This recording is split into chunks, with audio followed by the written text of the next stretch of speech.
What is up, everybody? We are back in the house on a Thursday night. If you're first time here, welcome. As we drink some beers, we talk some beer. We start out trying to talk beer, but then we end up talking a whole bunch of other things too. Everything but beer, yeah. Everything but beer. After a point, that's only when Shannon gets us thrown off on stuff. But most of the time, we're all about champagne or girly drinks. We drink beer and beer and beer. No champagne or girly drinks. We drink beer and beer and beer. So if it is your first time, welcome there. And Mal will be upset because she missed the first play of that. Mal likes that one when it pops up. So shout out. We got Vanessa in the house already. Cheers, Vanessa. Always great to see you, my friend. Got Rusty in the house. Cheers. Rusty. Ooh, rum and Coke chased with a natty light. Oh my gosh. The rum and the Coke and a natty light chasing. Crazy tonight for sure. I'm just going to tell you, Rusty, don't allow tequila into that party. It'll get ugly if you let tequila in, my friend. Just say. Tequila comes knocking, be like, no, we're full. Can't get in. Got Tater in the house. Cheers, Tater. Good to see you, my friend. Happy Thursday to you. And Tater, also salutations out there to Vanessa and Rusty as well. But yeah, it's great to be back on a Thursday night. And there's our third wheel, Mal in the house. Cheers. Hi. You already missed we drink beers. I already played it. You were late. So just see, I told you she would look that way when I told her. Yeah. We'll play it again, of course. That's what you get for being like, I'm sorry. We'll get it back. We'll get it back up here in a bit. But welcome. We got Dave in the house. Cheers, Dave. Beer in front as well. Great to see you, buddy. And yeah, Thursday night heading into. Me and Todd were just talking before the show. We got 3-day weekends with markets and banks and stuff being closed on Monday, which would be nice. I mean, breweries aren't closed, so Mal, you probably working, which is good because if I'm off there, I go to a brewery. You're right, yeah. Just because one's closed and the other's open, might as well.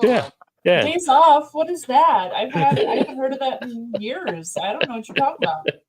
It happens once in a while, a few times, so we'll see there.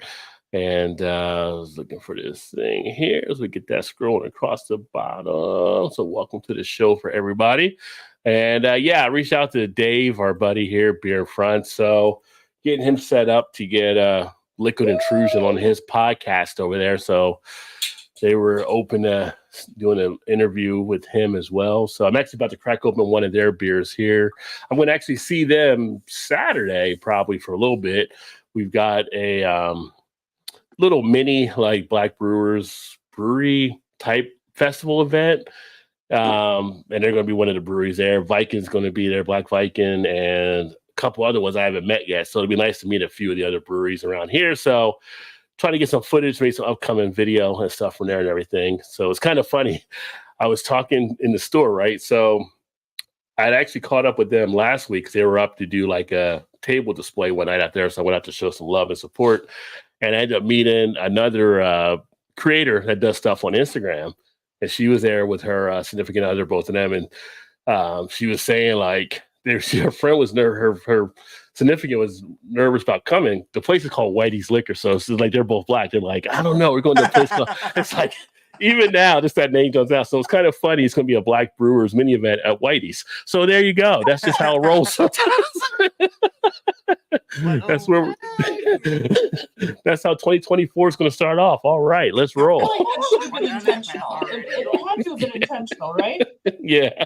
Wait, when is that? That's this Saturday. So I'm going to cut it. Whitey's and it's Black History Month, so it all snowballs. If you're trying to script this out for an event, it just seemed like it wouldn't work. Right? If you're putting a movie or a TV show out, hey, no, nobody's going to buy that. Like, no, it happens. So yeah, so it's that's when I always say, yeah, Maryland is kind of southern still in some regard.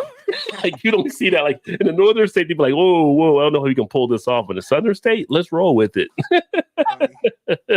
Awesome. Yeah. So I'm going to actually crack open one of their beers here, which I've done a review on the channel before. They only have the 2 brews they're actually still putting out there, but I grabbed a 6-pack of this when they were down, but it's going to be the African Queen in her 7 Seas IPA, which is a great little brew there to actually enjoy. So 6% ABV. I don't know. I'm starting to get back into the IPA mold again. So Look out. yeah, I was a little burned out on IPAs for a good amount of time. So now I'm starting to feel them a little bit more. Yeah. So Well, and then it's good. this really doesn't matter. Like, starting to get warm-ish, sort of. So it's kind of like, okay. Yeah. Yeah, you gotta take a break from them, and I don't know, it clears your palate up when you don't have them for a good amount of time, I guess. I mean, I had some here and there, but having the Trogs double, Not as freaking. which I'm going to try to pick up their single this weekend as well, since I can maybe do a comparison of the 2, but also I've never had the single from Trogs. It's kind of got me a little bit, kind of getting back into that, and not like all the way to the full juicy hazy type stuff, but like little West Coast type feels that are in play. Yeah. So those are nice to come back to. It's But always good to, great looking beer. Great looking beer away from there. the style, especially if we've had it a lot. Yeah. Especially like Yeah. IPAs, for the reason, like you said, it kind of can wreck your palate a little bit here and there, you know. Yeah. Yeah. Last night we went to Valentine's Day, so we went to dinner and stuff, and ended up having a sequence ale, which I haven't had that for a while, from Dogfish Head. Mm. That's always a tasty one. And then I had one of the Frambo's strawberry, which was, that's such a good lambic. That just melts in your mouth when you have that. It's just like liquid candy for sure. Those are so good. Then you So, realize like yeah. the ABV's like water. It was good. That was, But they're still just so good. oh yeah, you sit there all day drinking them, but it's so good. Yeah, it's just like, yeah, a little pricey, but good. Hey Todd, I feel like you're unusually quiet. I'm having a little trouble hearing you. Is your volume up or Yeah. You seem really quiet to me. I don't know. Okay. All right. Am I? Yeah, you're coming through fine on my end. Oh, it might just be my end then. But Rod, you're the same volume as normal. It's just Todd's very quiet. So let me see if Todd's been adjusted or anything like that. It's just me. I mean, no, it's automatically adjusted there, so everything looks good. Okay. Both of you guys there. I don't know. Maybe it's just. I mean, the people in the crowd, does Todd seem low to you? I mean, I can definitely turn him up if he does. Don't worry, Mal. You ain't missing anything. I have nothing good to say anyway. Are you serving wit beer? Sup, Rod, Todd, and Mal drinking some Cloud Rise 7.2 from Blowing Rock Brewing. All right. Let's get our beer goggles on and slow dance up in here. Blowing Rock. So I think that's the brewery. Are they in North Carolina? Maybe. I feel might be down there. Yeah. I feel like my cousin gave me a hat from there, and they went there one time. He's like, here, and they come. He lives up in Bloomington, so they visit. You know, they usually come down for Thanksgiving. Yeah. Here, I got this hat. He's like, you can have it if you want. I was like, it's cool. But I think it was Blowing Rock, and he brought like a growler also from there.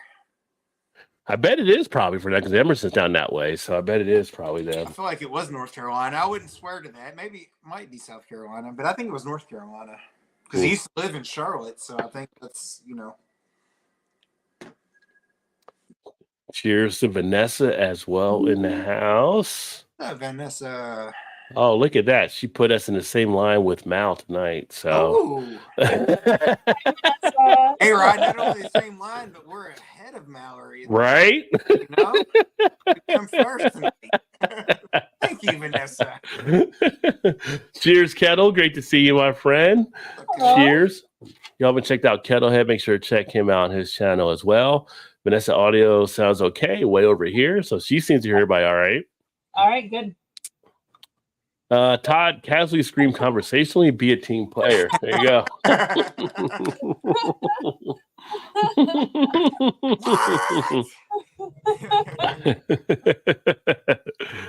Emerson, and let's see, Rusty Tater and Kettlehead. Everybody say hello. Blowing Rock Brewing, Western North Carolina. There you go. Yeah, all right. I was like, Western. when I come up, like, I was like, I remember, I think I have a hat from there. Western North Kakalaka, as the kids say. Yeah. Todd coming through kind of weak, Rusty said. Rusty, nobody asked you. Nobody asked you. You say the same thing if I wouldn't, so Rusty out there just throwing shade. Just throwing shade. Especially when it comes to me, he's always throwing shade for sure. Every time Rusty sees Todd.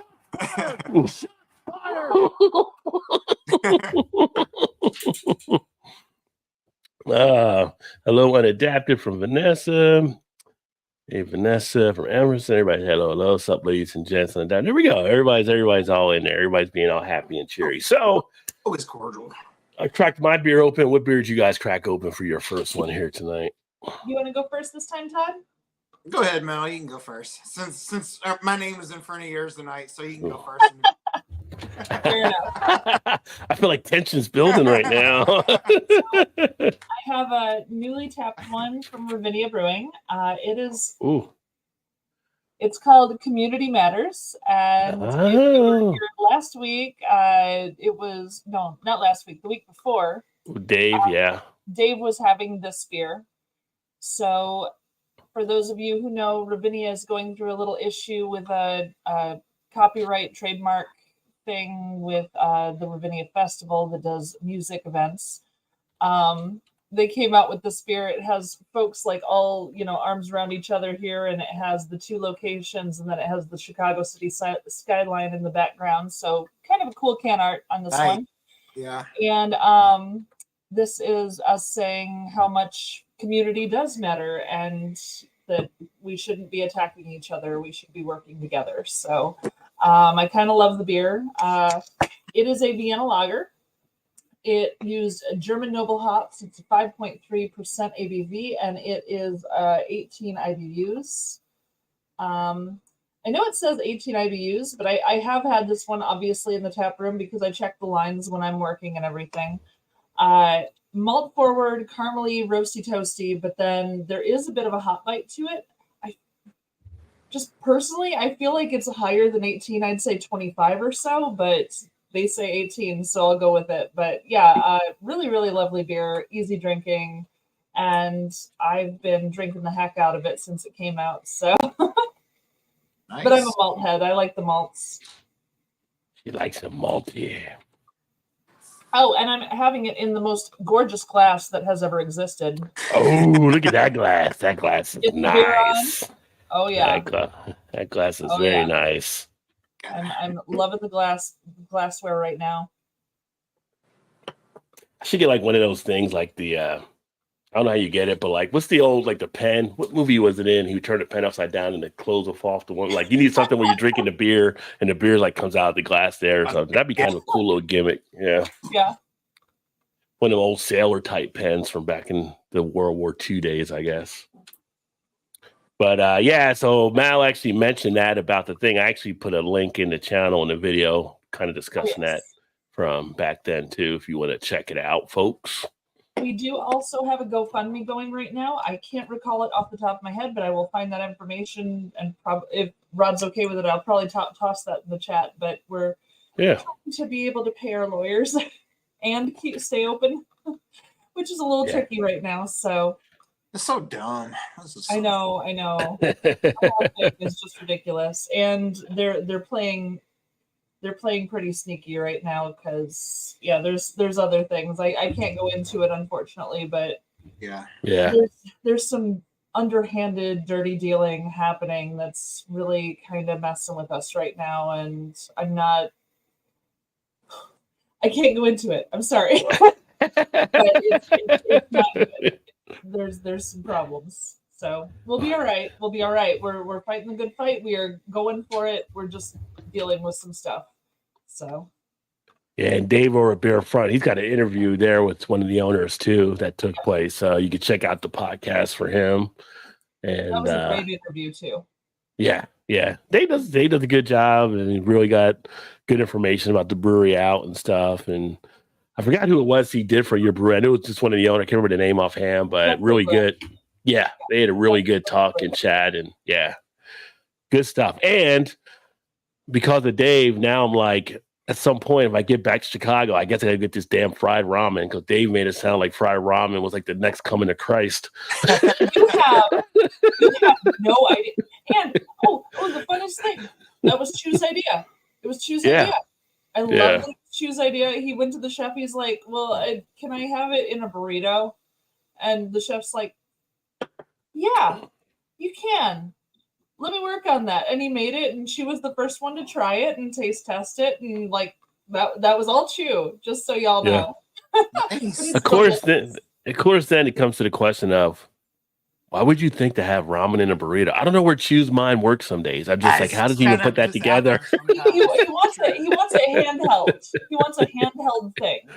Yeah. He didn't want a bowl and like a spoon, and he doesn't do chopsticks very well. So like he was just like out on all of that. He wants it in his hand and he wants it in his stomach. Those two things. Yeah. There you go. So- Yeah.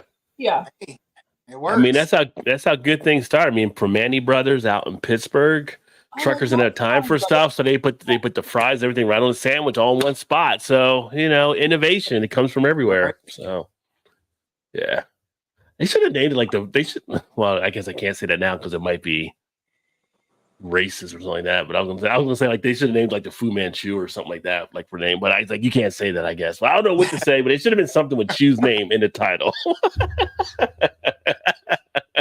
That would have been hilarious. But I wouldn't say Chu's burrito because nobody wants to bite into that. I'm just saying it would have to be something a little different. Yeah. What are we getting here? Chu's burrito. Yeah, like they've been like Low Man Chu or something. They've been kind of cool just to have his name in there to it as the originator. Yep. I agree, but the owners decided that deep fried ramen was the way to go because not only do they put it in the burrito, but they deep fry the whole thing. So yeah, it's fried as well. I mean, it's not breaded or anything, but it's like kind of crispy on the outside, and then you have the broth, the pork carnitas broth that you're dipping the burrito into, and That sounds amazing. I can't tell you how freaking good this thing is. It's so good. Pork carnitas translates to American to like good fat juices. Yes, exactly. Yes. Yeah. Yes. Oh. And then you got the pickled vegetables, the jalapeno, the cilantro. It's just nuts. It's nuts. It's so good. Well, it definitely set Dave off that he really loved it there. So that worked out pretty well. And Todd, what are you drinking? So I cracked open PB&J Sour from Weldworks. Ooh. I know that's going to be a tasty one. At 4.5%. And it says with chopped peanuts, raspberry and strawberry puree, and milk sugar. So never had it, so we'll see. It's got Weldworks. It's got Weldworks on it, so you know it's going to be good. That's what I was thinking too. Yeah. And that's what it looks like. So it's kind of a jammy. Oh, the head dissipated pretty cool. I mean, sour is usually good, but that really. I poured it. Okay. When Mel was talking about her beer, so yeah. Sorry, I talked too long. No, you're fine. No, that was my fault because I opened it. I'm ready to drink. He was the early can opener. He got too excited. I gotta get it out of the glass. I gotta get it right now. Like jam for sure. Definitely smell like sourness, if it makes sense. Like when kind of makes you want to pucker a little bit just of the smell of it. Mm-hmm. Enough, you can definitely tell it's a sour for sure. Yeah. Sour pucker. Oh, that's like the sourness of the smell is more than the taste. It's really good. Like it's not overly tart. sour. It's tart though, right? Like you're getting tartness out of it. Yeah. No, you can definitely tell it's a sour, but it's not like like some of those are in your face and you're just kind of like, oh, I don't know if I can drink this too sour. I can drink some of it, not enough, but no, this is like good, mellow, just enough tartness to let you know, like, hey, I'm a sour, but I don't know about the peanut butter in it though. I definitely get like the raspberry strawberry jam, but I don't really taste much peanut butter in it. The way you said that made me think of like one of those like introductory type thing. It's not like alcohol and that and everything, but it's kind of like, hey, I'm a sour, I'm a little tart, but I'm not overly tart. Everybody's like, sour tart. Yeah. Welcome, sour. Welcome. Yeah, welcome. So am I the only one who's ever thought of like posting beer descriptions as though they're dating profiles? Because I think that would be really interesting. I think that would be a nice idea to do. I think you should do that. It's Yeah. always about being something different. I feel like that would kind of fit. Like, yeah. Yeah, it's dating profiles, right? You're trying to convince someone to come along, right? Instead Yeah. of like, Oh, oh, I just think it would be. I just think it would be funny. Oh, then you could have them like come together for like if they're on a date, and you'd be making like a Coovie date where they'd be trying to connect to see if they actually fit together. Yeah. You could blow that up to different things. We're like, no, we're not gonna work. We're not gonna work out. So Not gonna work out. You're a stout, I'm a porter. Yeah. Can't do that. I mean, technically you're me, but I'm not you. Right. So I had a really fun little tasting party with the owners last night, and one of the owners' wives. But we're doing for about 3 weeks. We're having Girl Scout cookie. Pairing.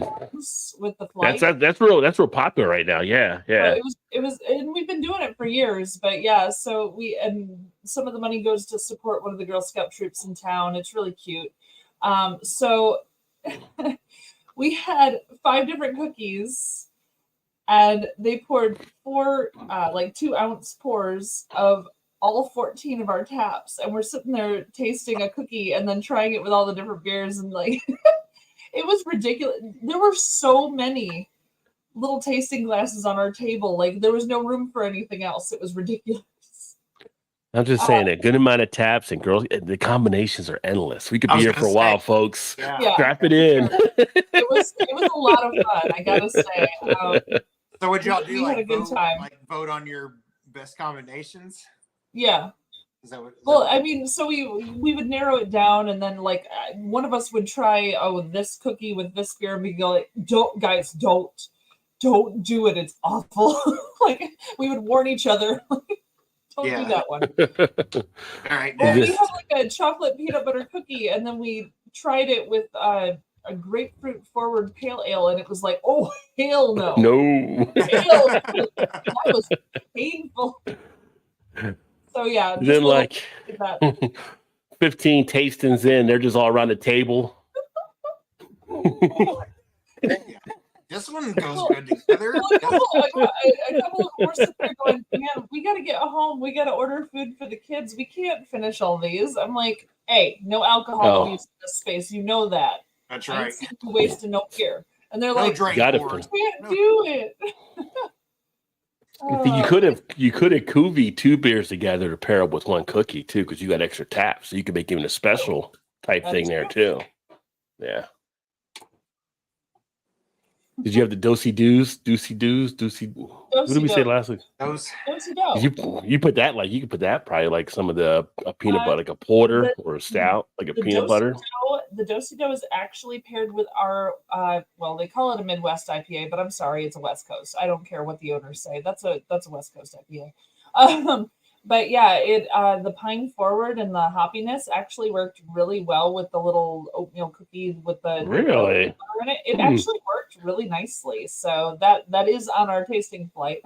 Okay. And because I was thinking IPA like with the one of the lemon cookies. I hate the lemon cookies so much. I don't like the lemon cookies at all. But I tried the lemon cookie with our or with the sour. No, I put it with our Imperial Saison. Yeah. It's incredible. It's so good with the Saison. It was shocking. I was so excited. That's like my favorite of the 4. It's so good. We have an Imperial Saison that's 9%er, and it'll just knock your socks off. But when you put it with that lemon cookie, it was beautiful. That was a work of art. Did you do the go ahead, Dot? Go together. I was like, you would think those would go together. Yeah. So you do the Samoan one or whatever? The coconut? The Samoa is Isn't it called something else now, I think? No, it's still called Samoa. That's what I But saw that's- something because I saw one for Braxton Brewing out of Northern Kentucky, and they had and it was like unbridled or something. I think was they called it or something. I don't know. It was something different. I thought I put a post on my Facebook page, but yeah, I feel we like that would have actually to go paired with the stout. Samoa with our beer aid goza. The goza is forbidden black rice, Thai ginger, Himalayan sea salt. So it's like a ginger salty goza kind of thing, but with the salt and the caramel and the coconut, coconut.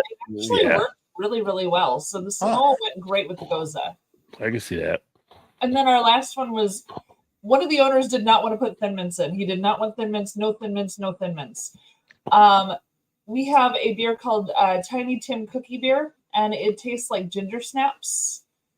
So we have the Thin Mint, the chocolate, the mint, and then ginger, nutmeg, clove, and the Christmas spice kind of thing.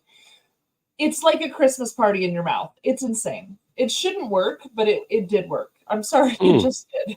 So the Thin Mints is with our ginger snap beer. Yeah, I'm not a huge Thin Mint person, but I feel like they got to be there. It's like a staple, right? It's Right. like so many people like Thin Mints, you know. Well, the last 2 years they wanted to do Thin Mints, but we didn't have a beer that worked with the Thin Mints. The Tiny Tim Cookie Beer happens to work, but we never Yeah. had even like So one of even the like with stouts or the dark, anything. yeah, I was gonna say 'cause a lot of people do stouts Yeah. and stuff, or porters with it. Yeah, But none I of was gonna ours say- none of ours worked with Thin Mints until now. So this is nice.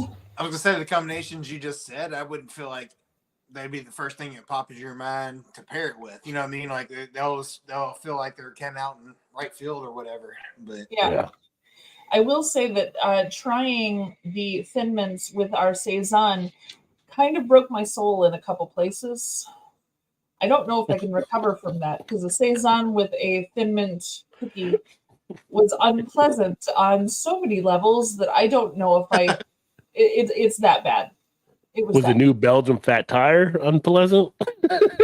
oh, The new fat Surely tire. New Belgium's new fat tire actually didn't break my soul. This did. Oh, so it's worse than that. Okay, okay, This was worse. This wow, was worse. yeah. Good to get more beer to rinse the taste out of your mouth, though. So That was rough. yeah, But it's okay. but you know, You know, sometimes you gotta take one for the team in this business. Sometimes you know you got to get in there and just it's all part of science. right as you that day, I'm thinking Will Smith just come to mind. Yeah. Get that Girl Scout cookie out of my mouth. Yeah. Who gave me this one and walk over and slap them? Oh, that's hilarious. Oh, let me see we'll here. be doing it for like 3 weeks and then we'll run out of cookies and it'll be fine. But for now, we're going to have fun with it. So, Oh, yeah. Which reminds me, I went to the store last weekend. Going in, I saw the Girl Scouts there and coming out. So I got to get some Girl Scouts cookies when I came out and forgot to get them when I came out. So I still need to get some if they're there again this weekend. I know I need to pick some up too. Yeah. And that's that. Full disclosure, I'm pretty much half dead right here. I don't know. I think nothing gets past you, Vanessa. So, one would think a music festival would enjoy a company bringing beer to the festival. Yeah, well, they have like a beer stuff, but never mind. I'm gonna get into that. They refused to carry our beer, and they had a beer fest over the summer. 30 breweries were invited, and we were not. So they're happy to have beer. They just don't want ours. Sons of bitches. And then they order $300 worth of food and tip $1 when it takes 20 minutes to bag it all up because they're assholes. So what? I didn't say that. I'm sorry. That was inappropriate. Oh, that tip thing is that's a sore subject there for sure. I mean, Yeah, that was rough. Yeah. Yeah. That's why I won't let my employees take the orders when it's them calling for food because they're working for tips and I'm not. So no, I won't let them do it. I take it on myself because it's like if the toilet's messing up, I will take that on myself. I don't make the staff do that. That's me. I'm the manager. I will deal with the dirty jobs. So yeah. So you don't want to take the toilet on yourself. That doesn't sound right. But Oh, still, no. Well, I get what you're saying. yeah.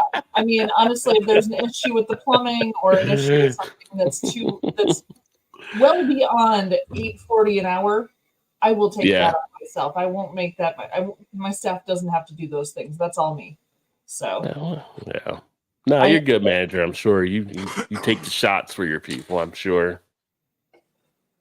Vanessa said, "Nice glass." Spent a year and a half doing what they're doing. I know if the owners had come to me and said fix the toilet, and I said I'm making $7.80 an hour, and I'm not getting tipped for fixing the toilet, so no, I won't be fixing the toilet. So yeah, that's not how that works.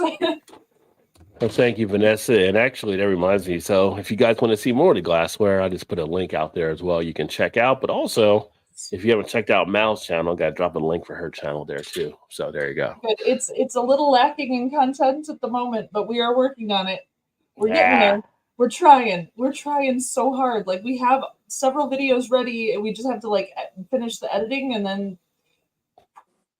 we're trying so hard. Yeah, I mean, you should do some videos from the brewery, like the day in the life of. Actually, that wouldn't be too bad. I'd have to check with the owners if that's okay, just to make sure that they're fine with it. But right, yeah. They'd probably be all right with it.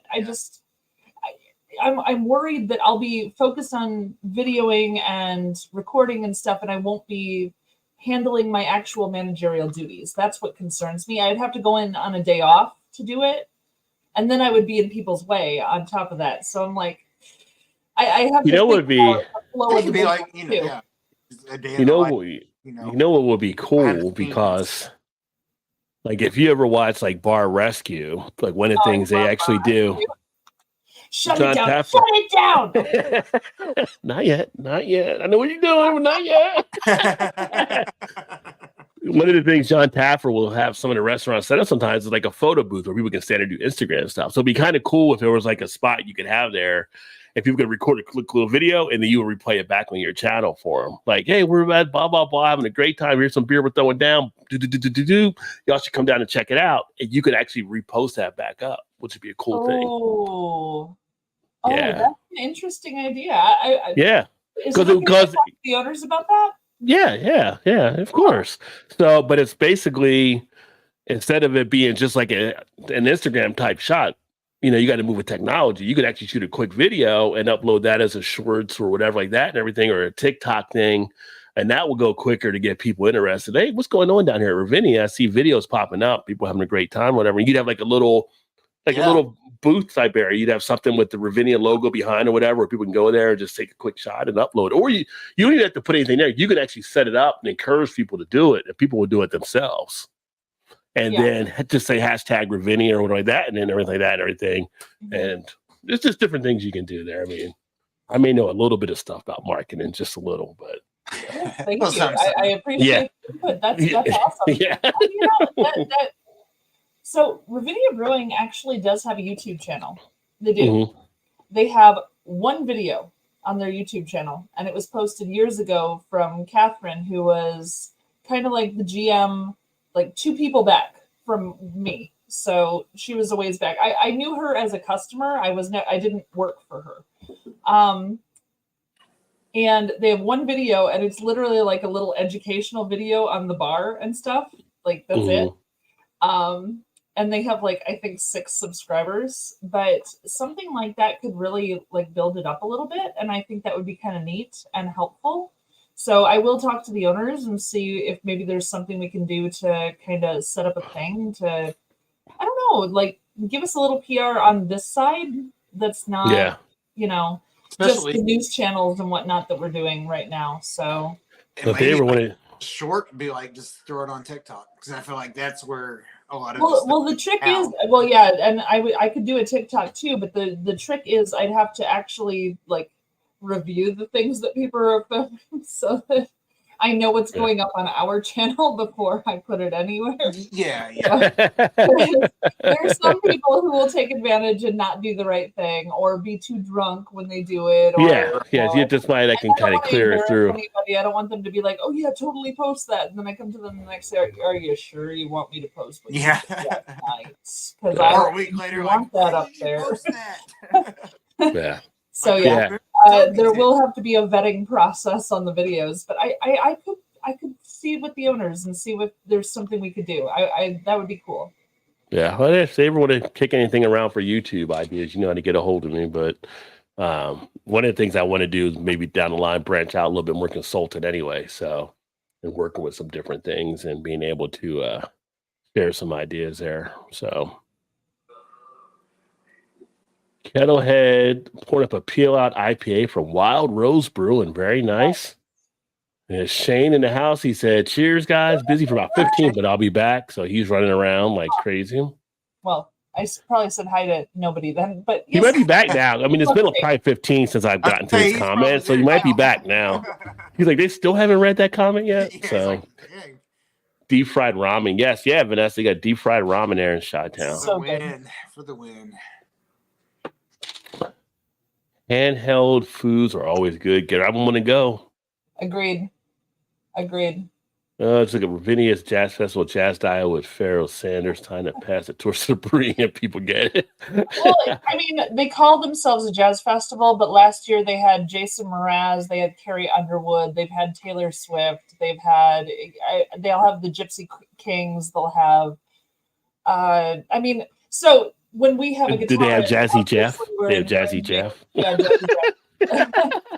But so when we have a single guitarist in our 10-table tap room, obviously we're infringing on their rights as a music festival. So that's a thing, apparently. Yeah, we got a rival upstart down the street. Yeah. How many people they got? They got like 25, 30 people. It's too many. Shut them down. Well, a complete sellout for us. Like every single seat is full. In the warm weather, you're looking at maybe 100 people. In cold weather, we only have the tap room, and the tap room has 42 chairs in it. We have 42 chairs. So a complete sellout is 42 people. Wow, there you go. Well, yeah. A complete sellout is a couple thousand, or several thousand of some sort. So yeah, I don't know that we're on the same level. But apparently we are infringing nonetheless. Yeah, you got to shut them down now because it gets out of control. We'll never catch up. Yeah. 42 people versus how many you got there? Like 15,000. Okay, never mind. I would head to Montreal each year to jazz. When I said, yeah, it is. It's a whole dumb argument on something like that. Yeah. It is. Too much tartness and it will not go down for me. That sounds very about the sour. inappropriate. Yeah. That sounds so inappropriate. I won't I think let it still tart. talking about No the sour. tart is going down on me. What'd you say? Adapted tan, robust, high ABV. And then Shannon's got something going on in the background there. We got Ray in the house. Hey. Hi, how are you? What's happening? Cheers, my friend. I'm gonna assume it's Ray because usually Ray, because Paul. I think Paul usually signs in as much. Paul's always doing the karaoke stuff, so yeah. Tasting the tea bag papers were like that. Huge batches to get through with the test samples filling the lab tables. Tea bag paper. Was that like? I think you were talking about like the whole Samoa type thing back then. Or no, the thin mint thing you were having like. You know, between a tart not going down in her and teabag papers, I'm getting a little concerned about Vanessa's, stuff here. Sorry, just saying. Am I the bad person for bringing she that said she up? can only half hear in her right ear, so maybe she missed a part. I don't know. But I think she's comparing because she's maybe the tea bag to you not getting that taste out of your mouth with the cookie. Yeah. Big Daddy in the house. Cheers. He's sipping and yingling. Daddy. He's probably still got Yingling from that time he ran to Carlo last year. His whole trunk was full of Yingling. He sent me a picture of. Like, dude, you're like smoking a bandit out here getting a Yingling. Hey, Mojo, Big Daddy having a Yingling. There you go. Wish we can get Yingling up here. Do you though? Do you though, Ray? I feel like you get it. You'd be like, really? That's what it's all about? Like, no. But if you go, when you go to Niagara, I mean, it's right across to go to New York because Joe and them get it there, right? They get it right there in New York for Yingling, I believe. Unless I'm mistaken. I remember when we first got it, everybody was like, yes, we can finally get it. You don't have to go to Florida on vacation and drink it while you're, it's like, oh, okay. And you're like, yeah, it's good, but. We got Paul, PA Brew News in the house. What is going on? And let me see here. I was looking for something. I'm on the wrong thing. I'm on the wrong thing right now. Wow, your voice went super high for a second. I can't like Barry. I can go Barry White, or I can go very high, like someone hit me in the nuts. I guess I don't know. I can switch it up. I'm versatile in that regard. Versatile. I'm versatile. Oh, you didn't know? Your ass better call somebody. That's how I roll. That's how I roll. Oh, wait a minute. Paul's in the house now? Is Paul and not Ray? What? No, Paul from PA Brew News. He's oh, I thought it was Paul. Like, no, it's me, Paul. No, it's still Ray. He's saying hi to Paul from PA Brew News. That works then. My bad. Look how excited you got, though. I think Ray's gonna feel sad now. No, I love having Ray here. Ray is awesome. But it's kind of like if Paul showed up, you'd be kind of surprised, right? You'd be like, oh shit, Paul's in the house. That's like not something you see, He's a little recluse some of the time. He must be really bored. Yeah. Where's Paul? Where's Paul? Sorry. Right? Where's Paul? Like, Paul, where you at? Not Pa. Paul, what are you, like Appalachia? Paul. Paul. Good night, Paul. Yeah, night, Paul. Shout out to Simo in the house. Welcome to the membership, my friend. Simo back into the membership, him and Trez out there right now. And I got some more things planned for the members. I'm actually working on a couple things now, a newsletter and a few other things upcoming. So glad to have you back, my friend, and happy Thursday. Well, actually, happy Friday to you. You're up late tonight, too. Appreciate you being here. Got to appreciate the UK guys being in the house.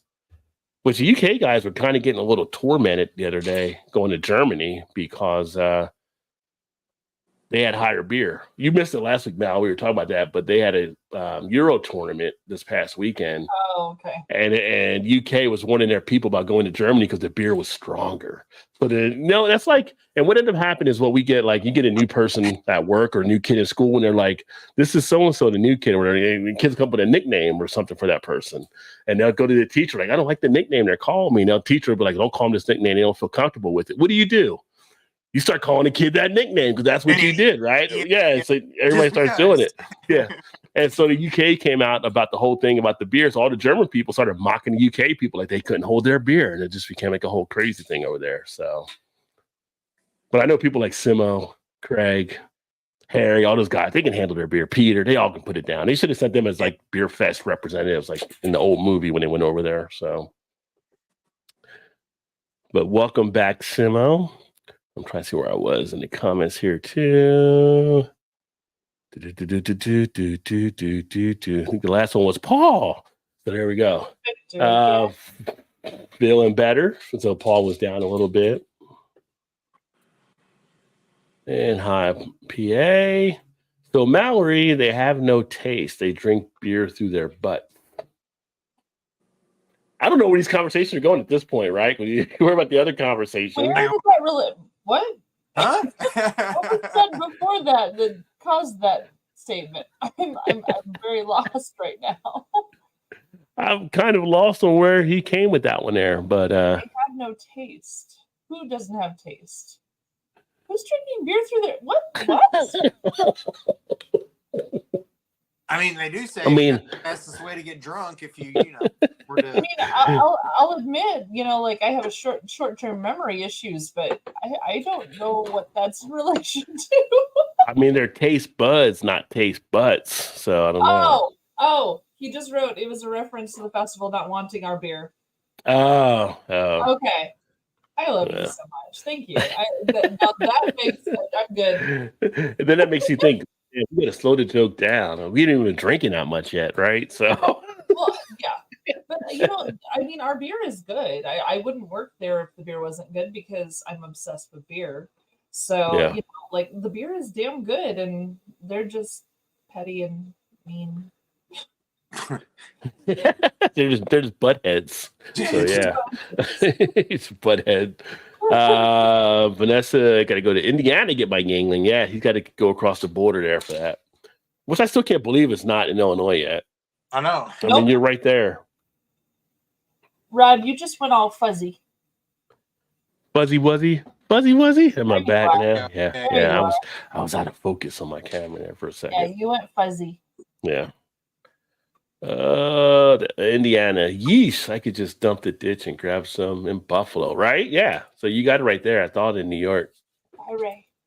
Hey, Shane's back in the house. Cheers. Hi, Shane. What's up, Shane? And Shane. Hey, Shane. Mr. Premier going to watch in a couple minutes. Ray, long time no see. LMAO. No worries. Cheers. Hey, Vanessa. It's been minutes. They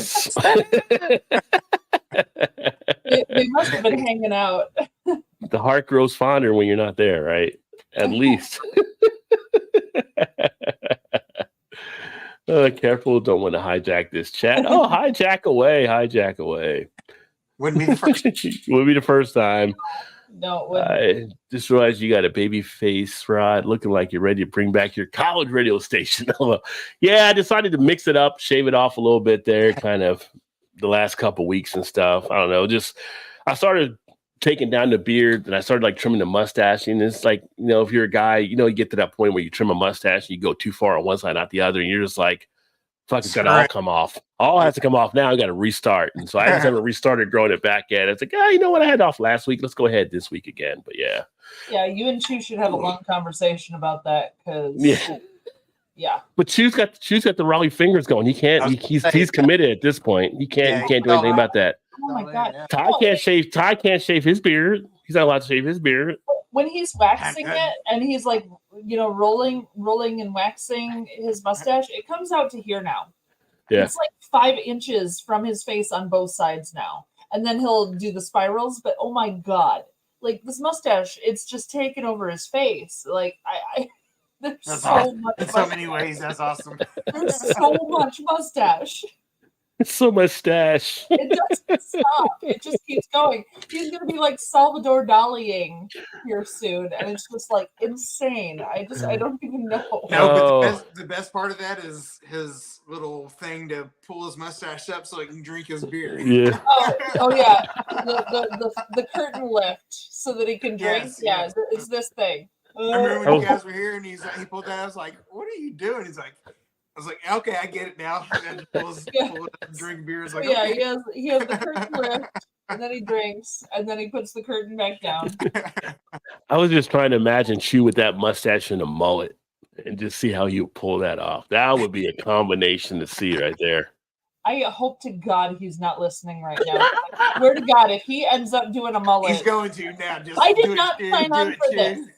When I married him, he was clean shaven, nice short hair. He looked like beautiful, like it was fantastic. And now he's just got all this stuff on his face. He's like the guy from Futurama. Just oh man! Now Chu's gonna do it. We got to see pictures for sure. Oh my god! See pictures. Yes. Today I felt I dozed off in the armchair. And he was getting ready for work upstairs. He came downstairs and was going to wake me up to drive him to work because we only have the one vehicle, So I was going to take him to work. I was dead asleep. and he, to wake me up, leaned down to kiss me to wake me. I thought there was a bug in my face. Like I flipped out, like I was moving my arms around and like, oh my god, it scared the hell out of me. Like, Sorry, drinking. I'm caught in a spider web. I'm in a spider web. Oh my god! Like I panicked and was like flinging my arms around, and the chair like bucked, and it was just terrible. I was like, never wake me up that way. She was like, mustache rides are open. At the same time, he was thinking in his head it'd be cute to wake me up with a kiss, right? That would be cute. That'd be cute. He was to be affectionate after Valentine's Day, being affectionate. Or was this yesterday? Was it Valentine's Day? Okay. It's not a kiss anymore. It's just an attack of hair on the face. Just hair. Well, hair and all over. Yeah, just coming at you. Yeah. I saw the women in Bruin. I posted. I saw. Oh, okay. Yeah, so, article. Go ahead. You go. I joined the Pink Boots Society. Mm-hmm. I've had 2 different brew days, one with Miskatonic Brewing Company and one with Solemn Oath Brewing Company. Well, 2 with Solemn Oath Brewing Company, actually. So I've been doing brew days now, which is really exciting. And meeting all these other women who work in women and non-binary, because like there's a whole lot of folks who don't fit the norm in beer, and that's fine. So yeah, it's been really amazing getting into that. But this last one that I did at Solemn Oath in Naperville, they had Fox 32 showed up. Apparently, the anchor man for Fox 32, that is his, like, he's a regular there. Like he goes to Solemn Oath a lot. So when he heard they were doing this brew day, he wanted to, like, do a story on it. So I posted on my Facebook and Instagram this this quick little news story where they showed it. And I am in the background on a couple of the shots, which made me happy. Nice. But yeah, so they had this brew day, and it was just really, really fun. So I'm learning more about the brewing process, and that's just exciting. So I'm glad you saw it, Shane. That's awesome. So yeah. It was funny because I was gonna talk about it here in the beer news a little bit too. So but that's good. I was going to talk about it in the beer news. It's one of the beer news things. That's why I'm like, no, you're good. I know Shane saw that. I posted, or Mal posted. So yeah, because I haven't posted anything or talked about it yet, but it was planned to be talked about here in a bit. All the Jazz and Blues Fest are sellouts. They did not stay true to art forms and genres. Yeah. Well, things change. It does. What's up, Carla? Cheers, my friend. Great to see you. And then hi, Shannon Vanessa, because we heard Shannon in the background, even though she didn't appear. We heard her in the background earlier when we were talking to her. So yeah, she's laying in bed. Yeah. What's up, Blake TV in the house? Cheers, homie. Hi, Blake. Ray is right here. Yeah, I just saw Paul, and I thought it was Paul. I thought you were going to playing a trick tonight. Bart's in the house. Cheers, Bart. Happy Thursday, buddy. Vanessa, hi, Carla. We also got Tim in the house. God bless Trump. Well, I don't know about that, but each to their own. guys got multiple trials on one day, but hey, when it comes down to it, folks who follow Christianity in a strong way, it's God bless everybody, really. I mean, that's the idea. You're supposed to feel. Well, you're supposed to, but even in religion, it doesn't always go that all way. Of humanity, and you're supposed to support all of humanity and hope that they are doing well in their lives. So, okay. Well, you're supposed to do that, but yes, that's the right way to do it. I'm not saying everybody does. I'm just saying. What would you do? See, that's why I couldn't go to church, because I'd be like, some of the stuff they say, they'd be like, y'all reading the same book I'm reading, because it says here you're supposed to love your neighbor. Like, y'all seem like not loving your neighbor. Like, you seem like y'all cutting people out. Like, did I miss a chapter somewhere as I go through the book? Practice what you preach, because none of y'all do it. Was there a new edition? I didn't get the new edition. If there was a new edition, no one gave me the update. Even if your neighbor is a giant asshole, you're still supposed to love your neighbor. I'm sorry, that's how it's supposed to work. No, that's Doesn't what always they work say. that way. That's It's how like, it's supposed to work. So practice what Yeah. you preach. You're not say doing what you it, gotta so. say, do what you gotta do. It's cool. Yeah. Hey, Simo, it's all good. I appreciate you, homie. So don't even worry about it. And if y'all haven't checked out Simo's got a great beer channel over there. He does like the different live streams, especially on Friday nights and stuff. So make sure y'all check him out. Give him some love. Great guy. I need to actually catch up some of your live streams and stuff. So looking forward to chime in on that. The Yingling Black and Tan rocks. I do like the Yingling Black and Tan. And teabag papers as it made had to be tested. We heated the water, steep paper, taste it, rinse, repeat. When you had a sample out of spec, trouble. Yeah. Yeah, because that's what she was doing the food stuff. They had to go through and sample and do that kind of stuff. I appreciate how straight she is, even though I, made the references. She's like, no, it was this. I'm like, cool. Yeah. I got you. Like, Yeah, it's cool. It's cool. the paper mill had the U.S. patent for teabag paper in the 1930s. There you go. But but then in my mind, I thought, yeah, but who patented teabag move? That's what I want to know. When I saw that the first time, I was like, because my mind warped and instantly just went there. I wasn't even thinking of like, That's the question. Who was the first one to pull off the teabag maneuver? Vanessa, I'm not the bad one this time. It's them. It's these two up here. They're the bad ones. It wasn't me this time. It's not my fault because No champagne or girly drinks. We drink beer and beer and beer, beer, beer. No champagne or girly drinks. We drink beer and beer and beer, beer, beer. Which reminds me, I definitely need another beer here. So I'm gonna grab one here. Let's say hello to Blake. Hello to Simo. Hey, Vanessa. All right, Rays. I got a jet. Adios, my friends. Right. All right, brother. Have a great night. Bye, Tay. And oh yeah, plus with Shane Right. too. Shane, bye, Tay. Corrected Ray. it. Yeah, Ray. Tay. You can call me Tay. You can call me Ray. Make sure to check out Shane's channel as well. Plus, Shane has the other channel where he does the live streams on Friday nights. I'm not sure who's the guest tomorrow night. That's what I'm curious about. Tune in to find out. There you go. 7 o'clock Eastern, 7 to 10. He's real on the 10 o'clock. He shuts it down. By Alkanauts. In your head, I'm not doing that, am I? Yeah, I'm not doing that right now. Not right now. It's too early. It's too early. 143. Germany is amazing for beer. Definitely has some incredible beers over here in the UK, though. Just depends what kind of style. Yeah, you guys definitely do. And a couple of my spots here where we can get imports in. Definitely enjoyed the beers out there. But I just thought it was funny because, like I said, you saw it over there where I guess there were the reports that were coming out warning the UK people, like, the German beer is that much more stronger than what we usually have here in the UK. So they were trying to not let people get too blown out of their minds, I guess. Oh, yeah, it's a festival, not wanting your beer. That's a whole, festival convo, Mallory. Vanessa caught it right away. Yeah. Drinking beer with their butts bring me fond memories of being a kid and watching Steve-O do the butt chug on Jackass. Yeah. God. True. Yeah. I can't say I hadn't seen that. Yeah. Kids used to nickname me the awesome one. When I told the teacher, she said perfect, and I said no, awesome one, true story. Blake. Of course. Okay, for reals now. Cheers to you, because he was only saying it before. He's warming up. Yeah. Ravinia makes some great beer, Shane said. So there you go, showing the love.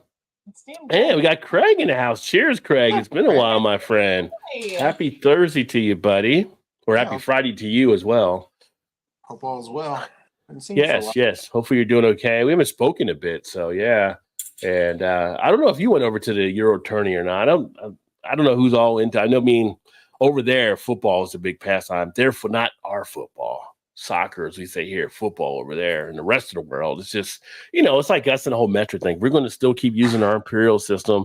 Y'all can get all y'all can go metric. We're sticking imperial. We're going to call it soccer. All y'all can call it football. We got our own football. That's how we roll. Yeah. I want metrics so bad. It's just ridiculous. Yeah. I don't know what I mean. I guess because a lot more of our stuff was built out the other way. I don't know why we just can't convert it, but it just doesn't seem to work. I guess. Hey, you took too long to get a beer. I'm gonna go now. Well, okay. She's gonna go get a beer now. Thanks it later, Alkanauts. Cheers, Craig. Cheers, Kent. Which, for those of you who might be confused, Craig is in Kent, but a lot of people will call him Kent because they think Kent's the name too. Oh, It still makes me laugh. well, appreciate you, Bart. Trying to bring down the age a little bit. Shave the beard off. Yeah. You little baby. Who's like, brother, where art thou? He's got the baby face. Who said that? Who said that? Oh, like, don't call him baby face. That's a great movie. Great movie. Hey, Blake. Cheers, Vanessa. Hey, Shane. Hey, Bart. Said to hold my beer. He says, hold my beard so I can pound this beer. That'll be true. Having people hold his beer back. Vanessa, good evening. Link. Well, I might in a bit here, Shane. Let's see. Todd, let's get down to brass tacks. How much money do you need to tattoo J BeerVentures on your forehead? How much you offering?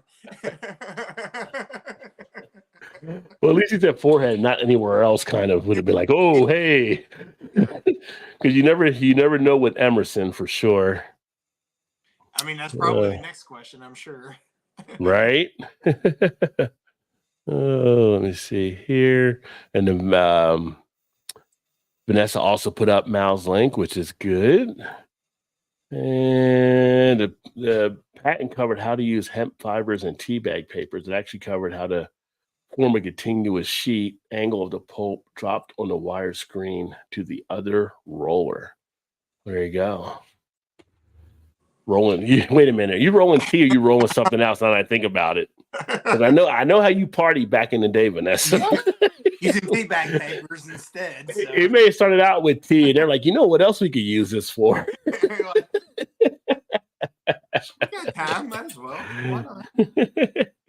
Oh, soccer? You mean commie ball? Whoa, hey, come on now. But yeah, communists play it too. That's okay. Nobody holds the lockdown on the sport. It's universal. But yeah. So Mal's got a beer here now. I do. So I'll let her. You do your beer. I'll go get me a beer. All right. So this was freshly canned by Chew recently. It's from Liquid Love Brewing Company, where he is the taproom manager, and it's an imperial stout with coconut, strawberries, and vanilla. It's called Delilah. This is not their first time making it, but they've made it a few times. But I think it's the first time it being canned. It's usually in bottles. So I have not tried this one yet. I didn't see an ABV yet at all. Oh, 10.8%. Oh. Stepping your game up. Oh. Well, you got me on the second beer on that one.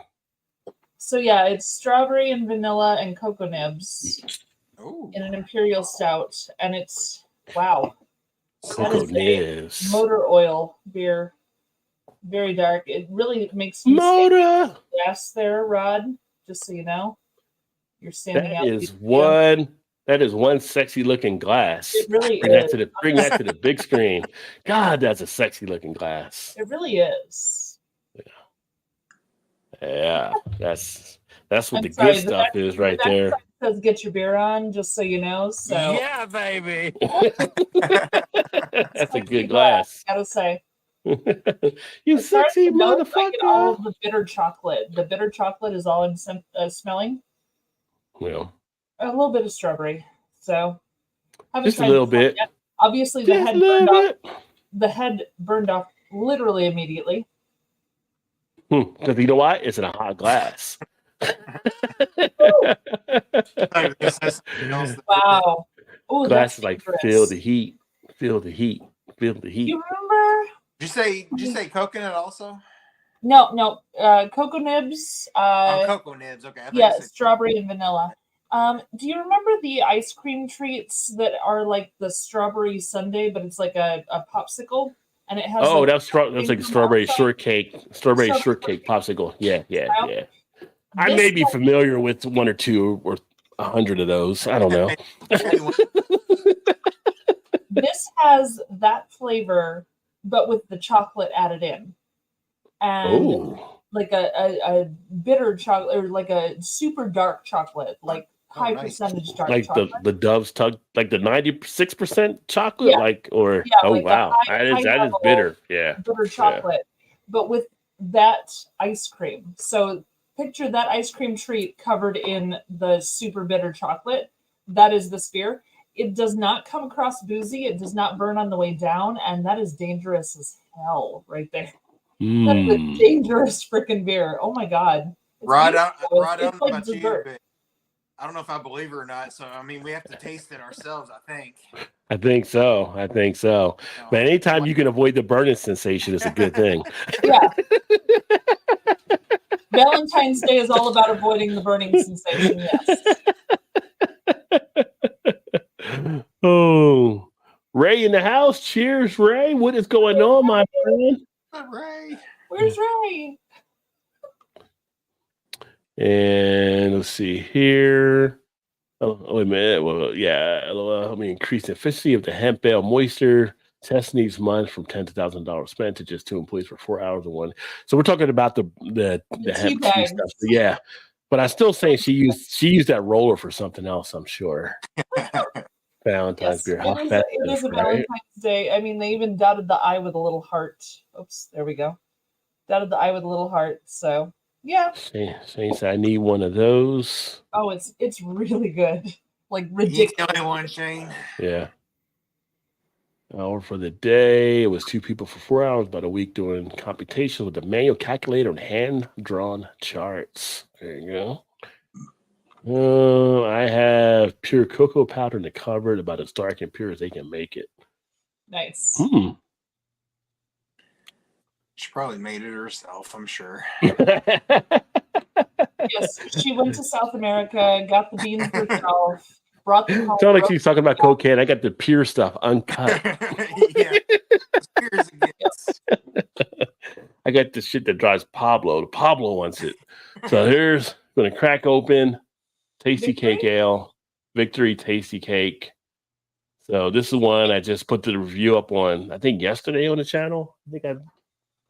But I think you had one of those last week, didn't you? yeah, I had one last week, and then I had the review I had done. I was also, so now I got like 3 other behind this one I got to drink at some point. So I don't mind doing it. 6% ABV. Somebody has to.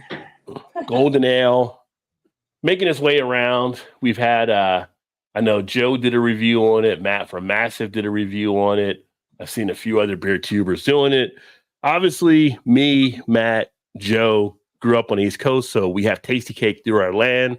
So we're used to, like, you come out with this, it's like, okay, I got to give it a shot. Like, Yeah. This is the land of Tasty Cake. And let me tell you, it's the Tasty Cake coffee cake. I don't know if I showed a picture of that there. I showed it on the video. Yeah. But the coffee cake with the little crumb and the cream inside. Oh, the cream inside, yeah.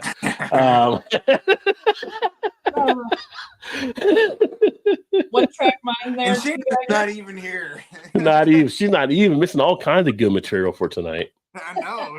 She's having a heyday right now. But if you're wondering, if you ever had the Tasty Cake coffee cake, yes, you do get that in the beer itself. It's got a nice sweetness to it. You get like the vanilla cream, you get like the cake, you get a nice dessert type thing. It's not overly sweet, very well balanced. Definitely, if you get Tasty Cake and you're a beer drinker, you definitely want to pick this up. Great carbonation. Only 6% ABV, so not too heavy at all. Just good. Just good. And Ray says, love me some coffee cake. Yeah, this is a good one. Nice. Little Debbie and Tasty Cake's probably to my local gas. Yeah, Little Debbie comes around the neighborhood too. And then you got the hostess out there as well. Yeah. But Tasty Cake is definitely more, well, now, I mean, I would say it's definitely more East Coast, but you start seeing it in other spots. I think they started getting it out in Kentucky right before we had left. They started having some spots having it. I gotta say the Hostess ones have like a plasticky kind of flavor. Like I don't know. I never got into the Hostess ones because it's almost like the chocolate tastes like it's coated in plastic. Yeah. There's a plastickiness to them. Now, as a child, I loved them to death, and occasionally I still crave them, and I will eat them. That's not a problem for me. But there is something about them that is a little bit plasticky compared to some of the others. Entenmann's did that a little bit too. So, yeah. Now, are you talking about like the Hostess, like any of the Hostess, or just like the Hostess, cupcakes, like or the mini chocolate donuts? That chocolate that they put on those donuts, there was like a plasticky thing, and I always went for the chocolate donuts. That was my go-to. And see, my Hostess thing was the orange cupcakes. That was my bomb thing. Yeah, the orange cupcakes. Yeah. Yeah, those were good. Yeah. Who does the Nutter Butter? From Little Debbie? Is that Little Debbie? I think it's Little Debbie. But the Nutter Butter is those things with the are you talking about Nutty Butter Cookie?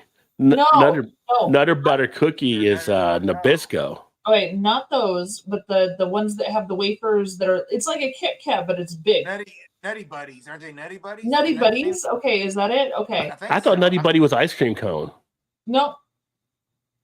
There's Nutty Buddy ice cream cone. You about the wafer cookie type thing? See, now I gotta look it up. When I used to eat them, I always picked them apart like layer by layer and eat them and get the peanut butter off of each part of it. Okay, it's from Little Debbie, and they are called Nutty Buddies, and they are like a Kit Kat, but without like the extra chocolate on the top and bottom. Like it's super thin chocolate all the way around, and the peanut butter between the wafers. Can you still get those? I imagine you can. What's it look like? It looks well. It's like a golden color box with chocolate on them. I don't know. It's a yellow box with Little Debbie on the corner and red words that say. It's called Nutty Buddy. NUTTY Buddy. Oh, I see them. Yeah. I didn't mess with those. I didn't mess with those. You should have, Roddy. You should have. Yeah, they're really good. Like I said, where I grew up in Jersey, it was more Tasty Cake than Little Debbie. Like Little Debbie, it was just like. It's like Crips and Bloods. You're in the wrong part of town if you're over here. Like you don't need to be over here, Little Debbie. LD, you need to get back. Hostess, you can get a pass because we like the honey bun, we like the cupcake. But Little Debbie, nah, you can't. Because Little Debbie had the brownie, but the brownie was like, it was all right, but it wasn't like. I've been hunting for snowballs and I can't find them. Oh. Not like snowballs. So snowballs has it's like a white puff and it has like the stuff inside and then it has the coconut on top. Oh, I know what they are. That's why in Zombieland Woody hated when he found a Hostess truck and it was all snowballs. That's why he went out Of course, the last thing I'll be left will be snowballs because nobody really wants those. I've been hunting for them and they don't sell them by me anymore apparently. So I can only find the pink ones. I mean, maybe Joe might also. He might. You know why? You know why? Because they don't make money for Hostess. Nobody buys the damn things anymore. They got to cut them. You got to cut it. Well, I love coconuts, so I was hunting for them because I've actually never eaten one. And I was like, oh, I love coconut. I should try one of those. And I've been hunting, and I can't find them anywhere. I can only find like the flavored ones. They have like a pink one that's like strawberry, and they have like a chocolate one, but they don't. I can't find the regular white snowball thing. And I'm kind of sad because I never got to try one. I don't know where to find them. Like there's another joke in there, but I'm not going to make it. I'm not going to make it. I'm not going to make it about Matt looking for Snowball. I'm not going to make it. Oh, is that a term too? Is that a sexual term? I don't know. Yeah. Yeah. That was not my intention, but I didn't realize that was a sexual term. Somebody's on Urban Dictionary right now. Let's see, Snowball. Well, are you going to tell me, or do I have to look? They'll be like, oh. No, you have to look that up. Then we did it with Shannon once. What did you make Shannon look up that one time? Was that the cone that Shannon looked up that time? The Slovakian that somebody brought up? I believe so. It was just like, why would anybody? What the? It was just what? Yeah, I don't know. Not me. But yeah, we come for the beer, but you stay for the other stuff. Okay, seriously, I just looked it up and it says a ball of packed snow, especially one made for throwing at other people for fun. And then it says a cocktail containing gin, anisette, and cream. I'm getting nothing that's inappropriate. Did you go Urban Dictionary? Not yet. I'm getting there. Well, that's your problem. Oh, Jesus Christ. I think that was her reaction also.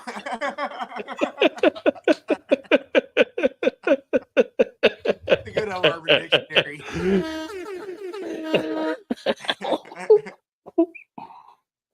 Hey, if you're new to the show, Champagne or girly drinks, we drink beer and beer. Your No face is so red. champagne or girly drinks, we drink beer and beer. oh, You guys suck. You just ruined snowballs forever. Now you really want one, I don't shouldn't you? have looked it up. I knew better. Now you really want one. Motherfucker, you guys suck.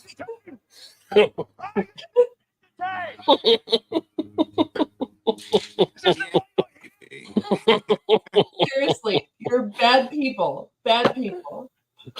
we're bad people. Come on. Although I have heard. Maybe look up a Emotional damage. Yes. Only if you watch too long. Say, looking at the sun. Don't look at the sun too long.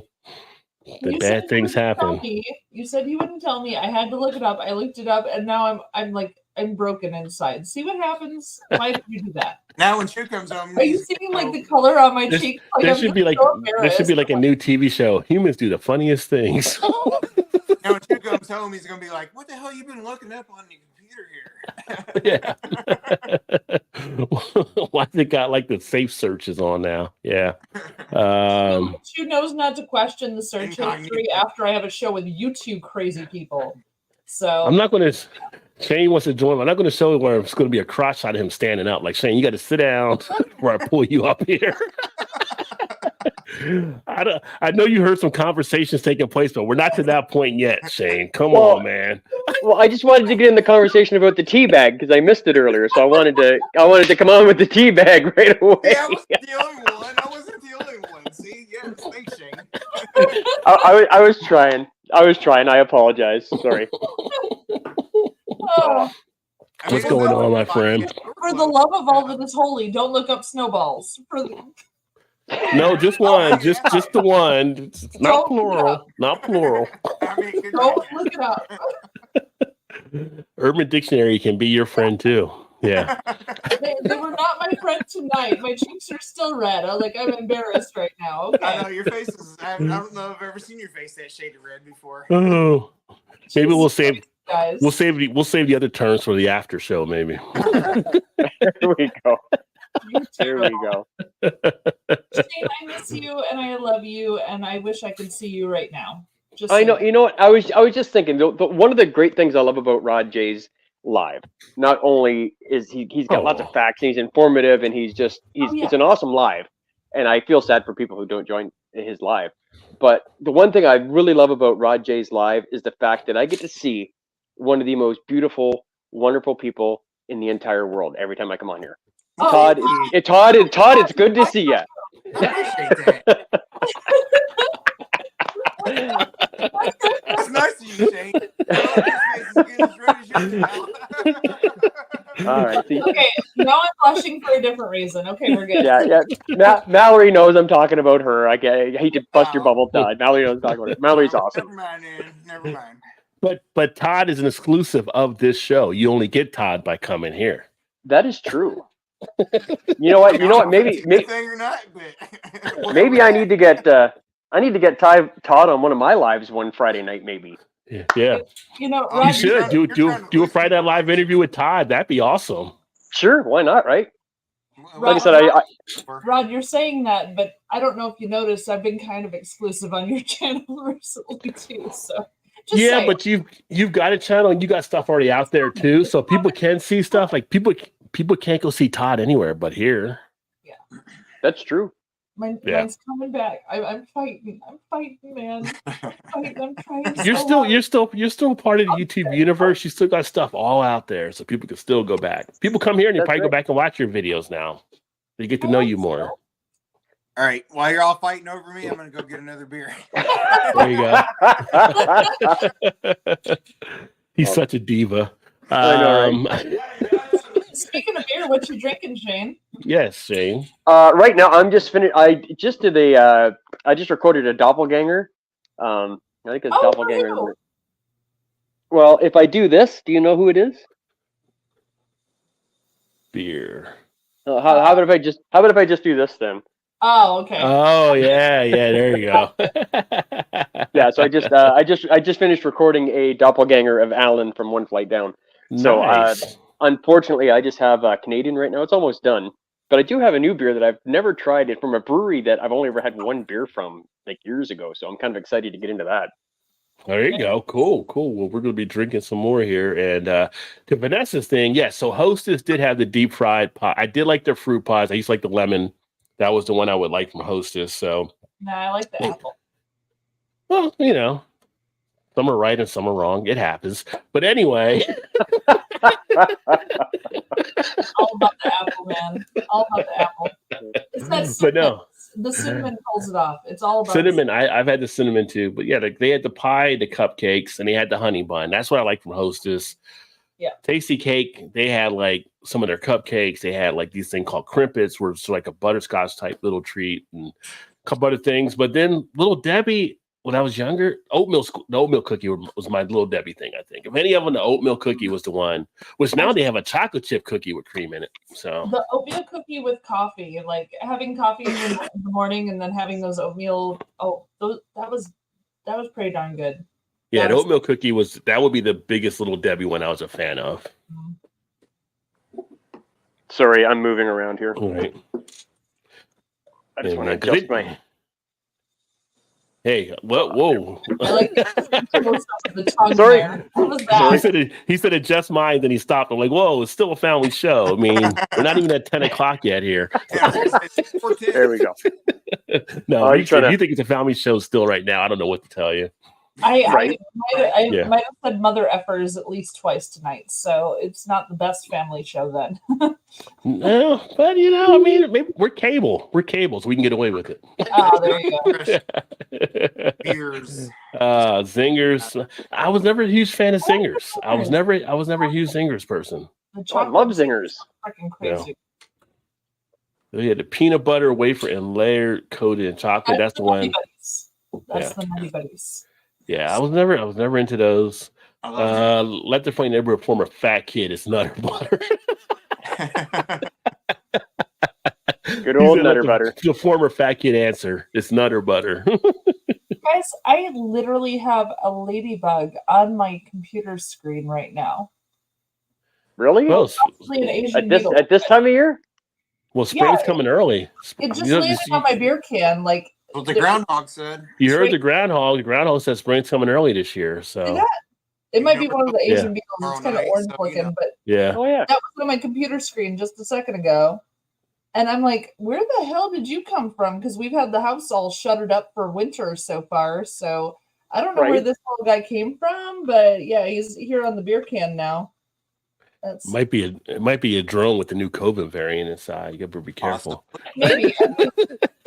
Or a drone that's like listening in on conversations, possibly. Obviously, we have Alexa in the house, so I'm not overly worried. If someone's getting paid to listen to me and chew, talk, and fart, it's like, well, more power to them for getting paid for that. That could be a TV show, Fart Chat.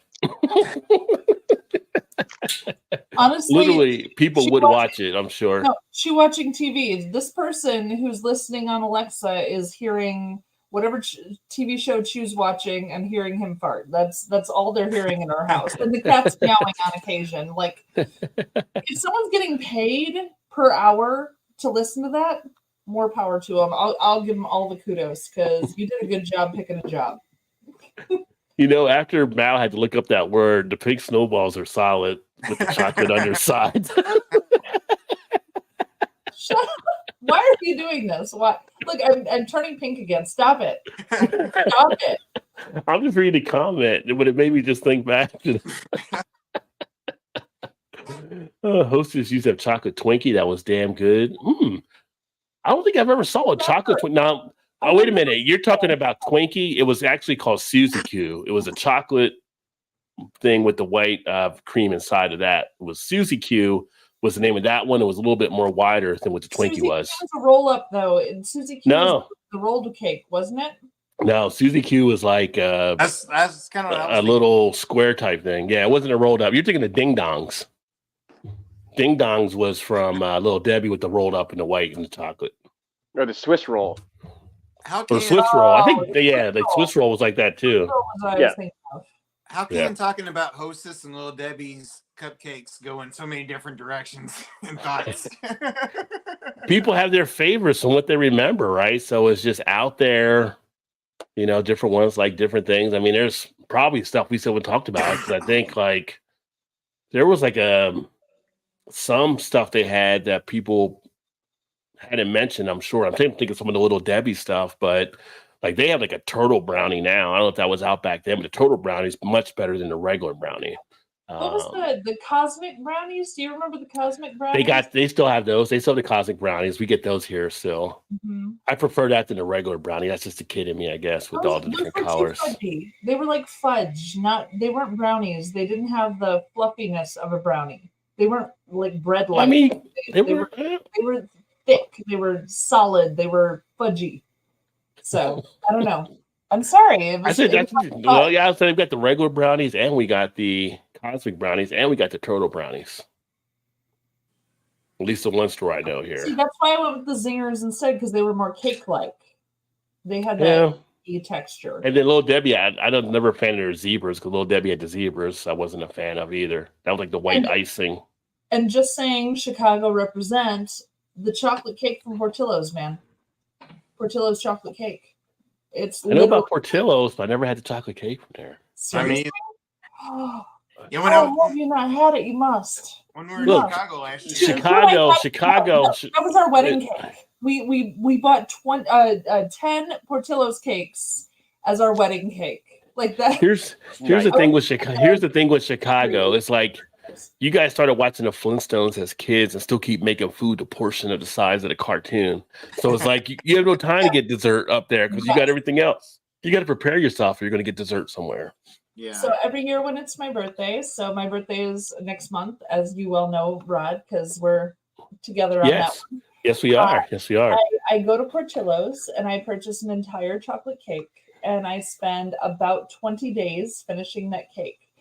You are not supposed to refrigerate it. Do not refrigerate a Portillo's cake. If you're refrigerating it, you're screwing up.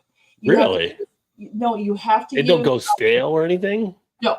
You have to use saran wrap and put it into where you cut the slice out to, block the air from the cake itself. Yeah. Right. You do not refrigerate a Portillo's chocolate cake ever. Why? What if you do? If you do, it gets stale. It's stale and it's hard and it takes the moisture out of the cake. Okay. The moisture of the cake goes away in the fridge. Yeah. So you use the saran wrap into the slice and the frosting will hold in the air. You're fine. And then that cake will last me 20 days as I take a tiny slice each day after my birthday. And yeah, it's just super fun. Highly recommended if you're in the Chicago area. I know we got a couple folks, Chicagoland. Yeah. Portillo's cake will last you several days if you're careful with it. I haven't always been careful with it. I think 5 days is the fastest I finished a whole cake, but 20 is where I aim for. I like cake. I gotta get some. Cake is good. Cake is good. She's actually in bed. Todd said, right? She's out for the night. Well, she's watching TV, laying in bed, but yeah, it won't be long. Finally came back. Yeah, Chad, how you been doing? Cheers. Snowballs available on Amazon. See, there you go. You can get them right to your house. Amazon. I know. Get everything on Amazon. Ray. Don't look that up. Ray, I literally said don't look it up. What are you doing? Well, I mean, you can't say that because you can't do it. No. be It completely. was See, I mean, didn't technically, look with it that up. happening, we are kind of an educational channel in that regard. Shane, don't look it up. You just said you didn't. No, I Please won't. don't. No, I won't. If you specifically, Mallory, told me don't look something up, I know better than to look it up, so I'm not going to look it up. Don't worry. It was Yeah. pretty awful. And then on the don't after show, she'd be like, "Hey, Shane, look this up." Yeah, exactly. She's like, I'm just, go ahead, go ahead. No, if Mallory says don't look it up, I probably don't want to see it because I trust her. So Which I'm not she's going trying. to look it up. She doesn't want you becoming jaded in any way. She's trying to He's protect kind you. of trying to talk himself Right, yeah. into looking it up now, I believe. Oh, if Drew watches it, he'll be like, "Hey, Shane, I looked it up. This is what it means." He'll tell you if he looks it up. Oh, he'll do a video on it and send it to me. That's what he'll do. Never mind. That's No, the worst Ray, part. I looked it up. Ray, are you okay? That's the question I have to ask Ray. Are you okay? I know you looked that up. Are you gonna be all right? He's never going to kiss a woman again. Hi, Vanessa. Hi, Oh Vanessa. my gosh. Is that toothpaste or is that something? No, You no, guys not going to risk it. You guys Not going to risk it. God, shut up.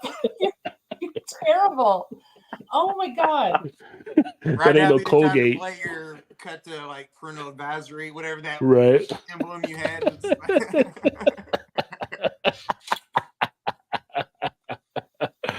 Oh, I yeah. don't think I'm gonna recover from this. This is not as bad, but pretty close to the whole like what was the two girls in the cup thing? When I looked that one up, that's the Two old girls, one cup. Yeah. Yeah. What was When that one? I first looked up what? Don't look up that one either. Don't Do it, Rod. Do it. don't do it. Well, I Please want to see don't if do your it. face just read his mouth. Lovable but is holy. Don't do it. But that one broke me. This one came close. I definitely was a little red all through. I was I'm like, sure oh no. I'm not sure if he can that one up anymore. Is it still out there? Look at he's reaching for the keyboard. He's gonna look it up. Stop. No, I'm not reaching. Don't look it up. Dude. Seriously, dude, don't look it Right up. here, Yeah. right here. Not looking Not up. Look Not at. Just Chad's think of soft serve chocolate ice cream. That's all I'm gonna say. Oh, sounds like a Cleveland steamer. Don't look that one up either. I'm having a pulp 8% Imperial New England IPA by Greater Good Imperial Brew Company. I've heard good things about Greater Good. I got to try to find some of their beers at some point if I can. Hey, speaking of beer, I gotta go grab a beer now. Be right back. Yes. Yay! I was quality assurance, raw material, special products inspector at the paper plant. Yeah. And the food inspector. That is Ultimate Green Screen. It's next level full screen VR. I know, no curtains. The curtains are missing. You got to see me in the chat. In the chats on Instagram. Any Beer Plus fan? It's funny. So yes, planning for Beer Fest. Haven't went to one yet, but this weekend I'm going to a mini one I mentioned earlier here locally with some of the Black Brewery Association over at the one of the local liquor stores. They're holding it, but then later this year, I'm trying to target some different ones to try to go to. Not to mention, still kind of looking at the Toronto type thing with hanging out with the beer tubers. I mean, it won't be like a beer fest. It'll be like more of a internal beer type thing. I want to go Great American. I'm thinking Great American Beer Fest this year. Yep. I can get down there. I can't wait to meet you there. I'm excited. Yeah, it would be awesome to get down there for that. And then I debated going to Vegas for the Craft Brew Association one in April, but I don't think I'm gonna be able to make that one happen. But that would have been a cool one to try to get to. And then we got some local there. That's the one in Vegas in April. Yeah. No, I won't be able to make. I mean, I say that now. It's February. So Chu and I are planning on going to that one, the Craft Beer Marketing Awards, the Craft Beer Marketing. So Awards. You are planning to go to one in Vegas? Yeah, we are going in April, right? Yeah, in April. It's April. The 21st through the 24th, I think. So yeah, Chu and I are planning on going to Vegas at the end of April. Well, maybe I will try to get down there. you got the thing for the judge and stuff too, right? Yeah, we did. We've gotten excellent. like some of the emails. So yeah, we are judges for the Yeah. event, so we're excited. So being judges, we get like a thing if we actually want to attend down there too, I believe. So that No, I mean, it could be possible. I don't know, Dave from Beer in Front, maybe he'll try to go too. yeah. I haven't looked up the flight prices yet or anything, but we are planning on going. So They're usually pretty cheap to get to Vegas. yeah, The times I went, yeah. Okay, we might fly out of Rockford instead of Chicago because it's usually cheaper from there, but we'll see. Yeah. So yeah, I mean, Okay. it seems like a fun thing, and we've never gotten to be like judges on a thing before. So for Chu and I to be judging, that's kind of exciting. Yeah, it'll be interesting. So you'll get an email and it'll tell you what category you have, and then you'll go to the site and you'll start going through whatever you're in, and you'll put your scores and stuff up there to get all tabulated with the other judges. Chances are it's random on stuff. So you and Chu might be in different categories, just like me and Dave were last year too, which is good. Yeah, so it's a pretty cool thing. Get to see some of the designs and stuff and rate them out and what you think and give perspective. And if you go to the judges website, you guys should be listed there too, so you can actually put that on your own social media stuff, being a judge and for the craft beer thing. So we can talk about all that stuff and get you all set up. But yeah, you have all that different things there, and you can have a nice little link to Ravinia, as now a judge in this thing taking place. So yeah, it's good stuff. Good people. I will say I was a little concerned. So they're judging can art and label art, right? Can art, label art, packaging art. They have a ton of different categories. So yeah. But usually from like the perspective like that I'm in and Dave's in as being creators, usually we're judging package and design and something like that. Yeah. They may do the same with you, but then knowing that you're also a manager of the brewery, they may have you do something different for a different category. So yeah. So my concern becomes, I mean, okay, you can look at a label and it says it's an amber, right? And it has this can art and it does its whole thing.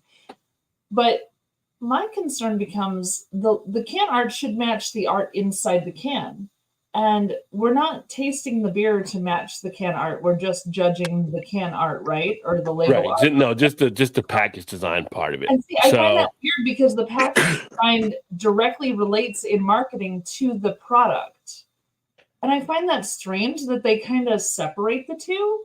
I mean, it could, but with this is kind of more what actually catches your eye. So if you think of it from my background being in advertising, graduating in advertising, does this design grab your eye? What do you see out of it? Like last year, one of the ones that won a category that I was in was a Great American Christmas beer, and the way they had the design and how it caught your eye, build up any intrigue, some stuff. Like some of the stuff, one of the ones I had, it was like way too much print on it, so I gave it a lower score. Like nobody's going to read all of this. There's way too much stuff happening with it. That got a lower ranking out of it for me. So it's how clear, how concise, how does it match up when you look at the different things. So yeah. So and they send you, and different breweries will send different things. Like they'll have like maybe the design of the box, and all that kind of stuff. They get to choose how much they want to put in to try to build their story around it. And then you decide if that's, what you think of it basically. And all the scores get tabulated against all the other scores. So for me as a beer person who's been buying beer for many years, and like I look at labels, I obviously do, and like part of how I judge how people are labeling their cans is if it's representative of what their product is. So I'm gonna have a little trouble with that. I think I feel like the separation is going to be an issue, but I will do my best. Think of it this like when you go into a store and you go to buy a beer, you don't know what that beer is going to taste like. I know. So that's what you got to kind of leave it at that point. Like, does this grab my eye that I would actually pick this up and, as Dave would say, put it in the cart or take it home, right? So but before I get it home, point. Right. So that's all you want to kind of leave it like at there. Does this grab my eye? Do I think, or does it not grab my eye? Do I look at it and think it's just too much stuff happening? Pass. You got to kind of just keep it on that level there. So. All right.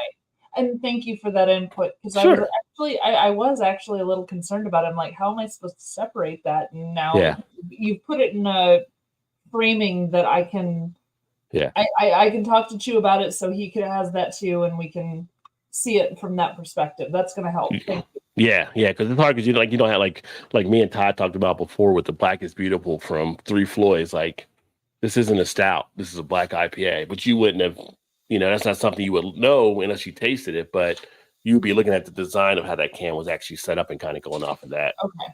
You hope the beer follows suit, but yeah, you just don't know. I feel a little more comfortable about it now that you've framed it in that way. So thank you. Emerson. I feel like you got a tongue in cheek on that one there. That's freaking hilarious right there. Tea bags and snowballs apparently is part of the package deal here. So. Yeah. Oh, God, I love Emerson's humor. And 2 girls, 1 cup. It's just there's all sorts of stuff included. I thought you did brisket last weekend, Vanessa. Oh, you did do it because it is tasty, but Boston baked beans this weekend. Nice. Using some of the brisket. Yeah. I'm seriously just gonna drop into Vanessa's house one day unannounced and like, hey, what are you making for dinner? I'm gonna do that too. I want to do that too. Because she's always got something interesting going on. Like Boston baked beans. I mean, I probably shouldn't eat them, but I'm gonna eat them if Vanessa makes them. That's for sure.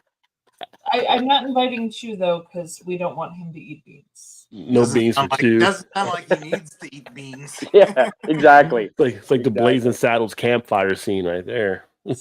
Oh my God. I remember watching that scene, Rod, back when I was a kid. And, when you're like, I don't know how old I was, like 9 or 10 or something like that. And I thought that was like the funniest thing I'd ever seen in my entire life. And it's just, for anybody who hasn't seen it, it's just basically a bunch of guys sitting on a campfire farting, eating beans. Yeah. And as a kid, you think, oh, look, they're all farting around the fire. Like it was such a classic bit of cinema right there. Yeah, and still, as grown ass men, it still happens. We still laugh at it, yeah, because we're guys. That's what we do, right? Or grown ass men try to imitate it still. So, well, that's true. Get guys on a hunting trip. Yeah, you'll see it. You'll see it happen. Every 4th of July, Chu's family does it's like a family reunion, but it's friends of the family as well. It's the family you found as well as the family you have, right? So everybody's there. So we'll have 60 to 70 people around one bonfire, one big bonfire campfire every night. And it's several days. And Chu had himself a Reuben in town and then had pickled eggs. Ate pickled eggs for several hours. Don't be downwind from Chu that night. Yeah. We had 60. I counted. We had 65 people around the fire that night. And after Chu did his thing, it dropped down to 32 within about 4 minutes. Yeah. And I hope he stayed away from the flame when he did it too, because that could have easily. No. Well, honestly, with a fire that big, you can't be too close. So he was safe at least. 30 people left that fire. Like, well, time to go to bed. or get some air, get some new air, because this air is polluted right now. Yep. Yeah, that was rough. That was a rough weekend. Kind of sounds like a scene from Beavis and Butthead Do America. Fire! Yeah, that's pretty close. That's pretty close. That's funny. Yes, Shane is in the house, Ray.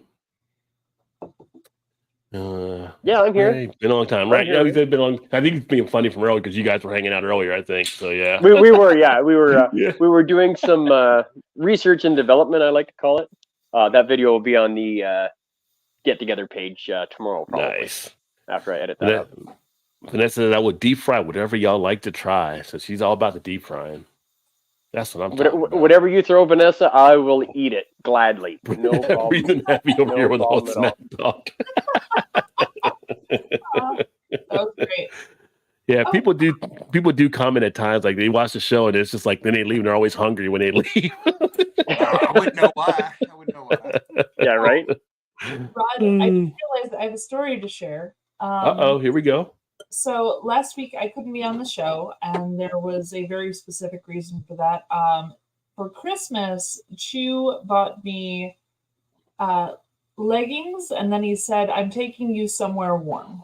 And I said, "I'm sorry, what?" And he said, "No, your gift is that I'm taking you somewhere warm." He would not elaborate on that. He wouldn't tell me where we were going.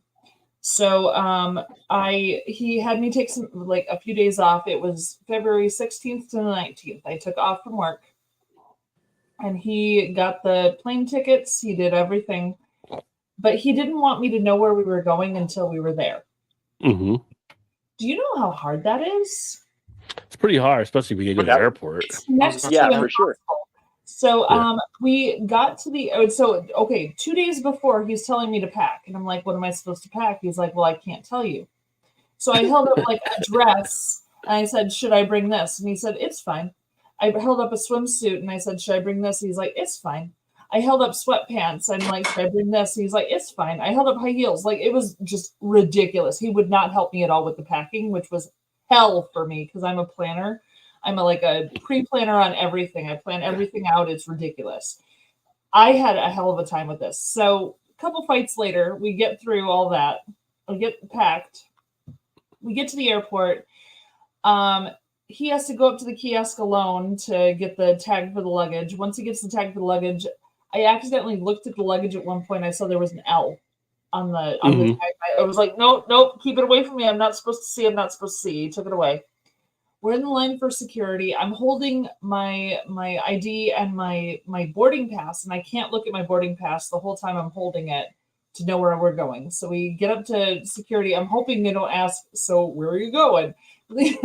the questions that security can occasionally ask. I hand them the boarding pass and the ID. I didn't look at it. We got through security. Okay. We get to the gate. The terminal. Yeah. The terminal, and he's like, we can't sit at our gate. We have to sit somewhere else. So we sat at one of those little kiosks where you can like charge your phones in like the middle of the terminal, and he wouldn't tell me what gate we were going to. I had headphones in, and I had to stare at the floor the entire time we were walking through the terminal because I wasn't allowed to look anywhere or hear anything. I'm just wondering if people are looking at Chu thinking he's like basically trafficking you at this point. Right. I'm wondering. I mean, nobody turned him in, so that's good. But it's the mustache. It's the mustache. So I wasn't allowed to look anywhere. I wasn't allowed to hear anything. We wait until the very last second to get on the plane so that I'm not close to the terminal hearing the announcements of flight to wherever is boarding, So we get on the plane. And I'm trying not to look at people's clothes because sometimes people's clothes say where they're from and stuff. So I'm like being super careful, trying really hard not to F this up for him because he wants it to be a surprise. We get on the plane. I have to have my headphones in the entire plane ride. And okay, so when we were on the plane, I could see that the sun was rising on the left side of the plane. I knew we were headed south. I actually knew we were headed southeast slightly just based on where the sunrise was happening. And I didn't mean to find that out. It just happened. But how did you not see the terminal? I stared like when you went to board the whole time. So you handed a ticket to board the plane. You just kept looking down and like they didn't ask anything. I held up the ticket. I had the ticket in my hand, but I would not look at it because he wanted it to be a surprise. So that I that tried is so really weird. hard. Yeah. I tried really hard. So we were on the plane. They were getting ready to start coming down to land. And my headphones, I had music on, and I was between songs when the pilot came on and started talking about landing. I heard the word Florida, but I didn't hear where exactly we were going. So I heard Florida. I was like, oh shit, I just heard Florida. So I figured that. You couldn't look out. You didn't look out the window or anything either, right? Like, I mean, I not when we were landing itself, but like the early part of the flight, I was looking out the window, but not like as you got to Florida where you could see water or something. Okay, gotcha. So we got there. I had the headphones in the whole time, and we got out of the plane, and it wasn't until I saw written up on the wall that we were in Fort Lauderdale. So I had no idea. I did not know technically where we were going until we actually landed. So kudos to him, and holy crap, that's hard. People complain about airports being like really hard to navigate and like to know where you're going. It's really impossible to not know where you're going at an airport. I'm sorry. I tried it. It's like impossible to not know where you're going at an airport. Yeah. So yeah, I mean, we got there and I didn't know, and we had 4 days in Fort Lauderdale. It was a surprise trip for us. I had no idea where we were going. Nothing was planned. It was just like we got there and hey, there's breweries. So we hit 6 breweries in 4 days in Fort Lauderdale. We tried things that are apparently either illegal or at least controlled substances in Illinois. So that was kind of fun. Well, they have these like tea shops that are like, it's kava and kratom, Kratom. I've never heard of those things before, but apparently they have they alter your view on reality a little bit. So that was surprising. That was new. But yeah, we went to the beach. We went to 6 breweries. We did the Everglades airboat ride, which was really Oh, did exciting. you?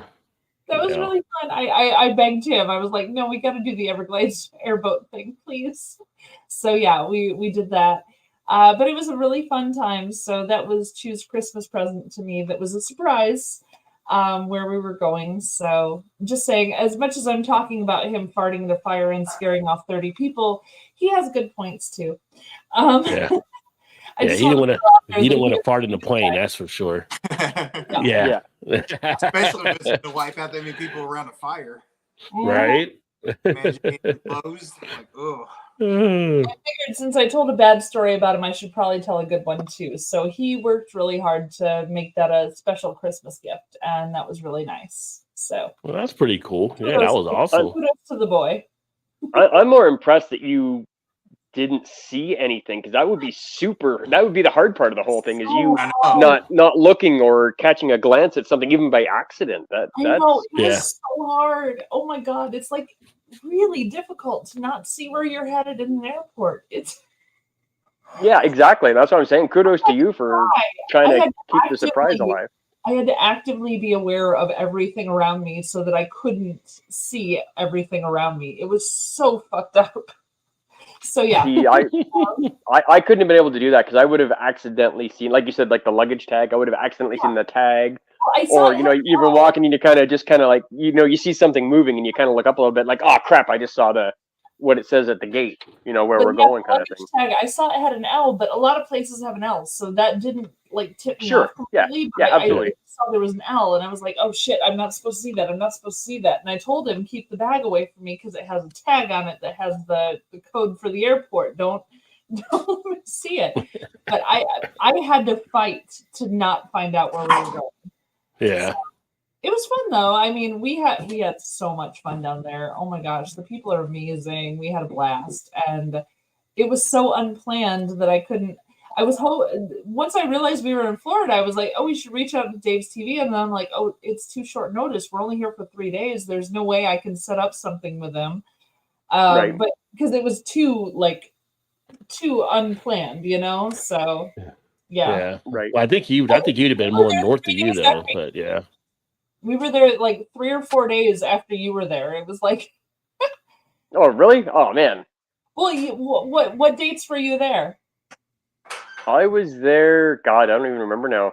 Like the 24th or something like that. 24th to the 29th or something like that. I think. Yeah, I I was. said the dates wrong earlier. I said the 16th through the 19th, but it wasn't right. It was the 6th. It was last week when we were doing the show. So Yeah, we were there yeah. the 6th through the 9th. And Yeah. Oh, you were there like a week after I was. Yeah. God damn it. We need to communicate a little bit more. Damn it. well, we couldn't communicate. Chu had to keep it a secret. He wasn't allowed to tell anybody. But He you could have told told. Shane. He could have told me. Yeah. You could have told me, and I could have met you down there, and I would have been part of the surprise.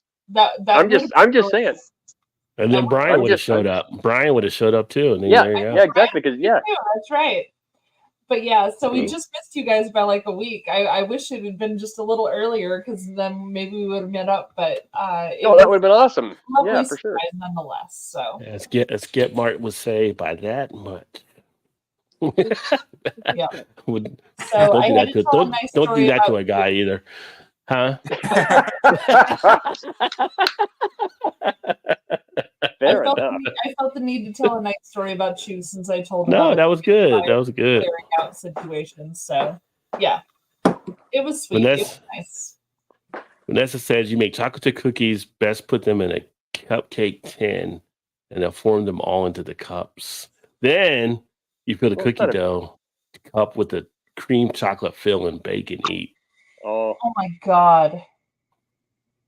let's go to Vanessa's Oops. house. Use the Vanessa's same the house. peanut butter Okay. cookie dough too. Peanut butter cookie dough, I'm definitely in for Oh. sure. Oh, there we go. We're going to Vanessa's, no question. You like peanut Ladybug butter? was You definitely haven't trying had to catch Nutty a bus. Buddies? What is wrong with you? You With like what? peanut butter and you haven't had Nutty Buddies. Like I wasn't a fan of Nutty Buddies as much. I just the whole wafer type thing just wasn't. I didn't like Twix for the longest time. Gotta have Twix I aren't know. those aren't wafers. You gotta have Nutty Buddies. I know it's cookie. It's a cookie, but yeah. But you know, wafers. We talked about like the whole wafer candy thing. I'm not a huge wafer. It tastes like Kit you know Kat. the only wafers I liked when I was in cat school getting a little bit of JC in the process. Like I like to get extra wafer if I could sometimes. When you would go up to communion and they give you a little JC wafer, supposed to be the body of Christ. So like, can I get an extra one? I haven't had some breakfast this morning. But yeah, I just those read are good. Undefted's comment about the ladybug trying to catch a buzz. He's Yes, still here by the yes. computer, just hanging. But yeah, Ladybug's like, this is good beer. This is better than some of the stuff I've had the other spots I've been at. Yeah. Right? Food inspection office in Barksdale Air Force Base. Picked up the phone landline from you youngins to make a call. Our first RA base in Japan answered. It was a food inspector office in Japan. I never dialed anything yet. well, that's random. That's random, yeah. The old Audubon government lines. Oh, the lines were just connected there. Hostess had the regular Twinkie, chocolate Twinkie, ding dongs, and ho hos, just like KFC used to have Colonel Burger, which was a hamburger. I don't remember the Colonel Burger, but Either. last year, no, it wasn't last year. It was like 3 or 4 years ago because I did a video on one of the other channels. They had the Easter Twinkie, which was a cotton candy Twinkie. Oh god. That one was pretty good. The cotton candy Twinkie comes out like around March before Easter time. So if you happen to see it this year, check out the cotton candy Twinkie if you're a Twinkie fan. Oh, I'd check that out for sure. Cotton Yeah, candy Twinkie. it's well worth to pick got up. my attention now. I was like, I don't think I've ever seen that one. Yeah, it's like a pink one. It's cotton candy. Cotton candy, good. It's gonna never mind. It's a whole different thing. Anyway, made a fudgy brownie from dark chocolate that is dang. I don't doubt that, Vanessa. I don't doubt that. Yeah. Oh, and the other thing too, the beer fest. I'm going to try. I think I might be able this year to get to the Barrel and Flow Fest. I believe.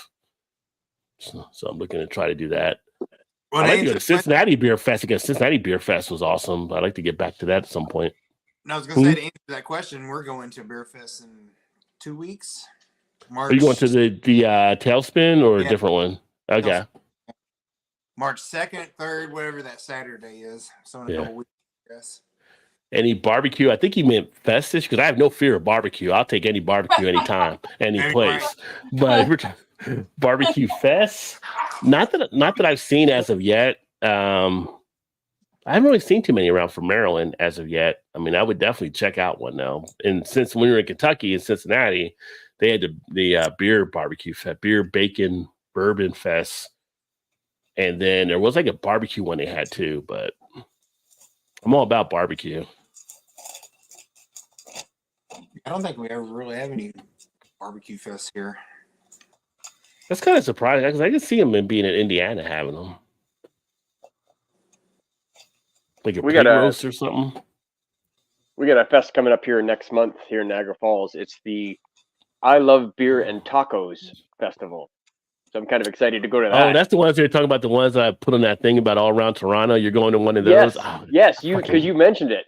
Yeah, and they have one right here in Niagara Falls next month. So I'm going to go check out because it's on a Saturday. Of course, I have to work at night, so I'm going to get the early session.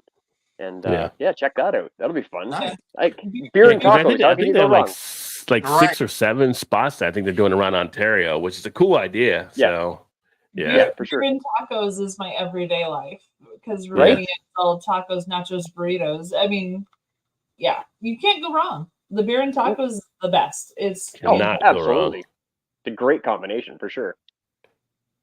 Chad says, I'm 65. I remember those well. Talking about the Colonel Burger. I don't remember KFC ever having a burger. But the funny thing about KFC, when we moved to Kentucky back in like 93, we had a KFC that was near our house. We went there. It was the first time I ever saw in Kentucky, the KFCs had a buffet. Mm-hmm. So people would go there and have the buffet of the different stuff, and it was kind of like, was it kind of like a Ponderosa type buffet, but it was just all the chicken stuff they had at KFC. But I had never seen it because any of the ones on the East Coast, it was just like your regular. You order, take your order off the menu, you take it home. There was no buffet there, so We and still have a people would. buffet at the one Oh, down. you still got one with one because they closed the one that they had there before, but people would light those buffets up. Like I know those workers hated having those there. I mean, people were not leaving for a good amount of time when they come in. Like Golden Corral, has to be the worst buffet place to work at because I can imagine how sloppy people get there. You've been here 4 hours. You must go now. So once they put that chocolate fountain in, it was over. Yeah. Everyone's favorite hops. Oh. I don't really have a favorite hop. Like for a while, I was doing like hop videos and stuff. Now I will say, I like the Galaxy hop because like Mad Tree had the Galaxy High that was focused on that hop. That's one of my favorite beers from Cincinnati when I got that one before. I mean, I've brewed beers and I use the Warriors hop. I like that. I don't see a lot of brews that use that one as much, but I enjoyed brewing with that one. The Centennial is so common nowadays. Centennial and Chinook, you're kind of seeing that in so many different things, but And probably Citra. Galaxy. Yeah, Citra. Yeah, those are kind of your common ones. Cascade. Yeah. So I am obsessed with cashmere.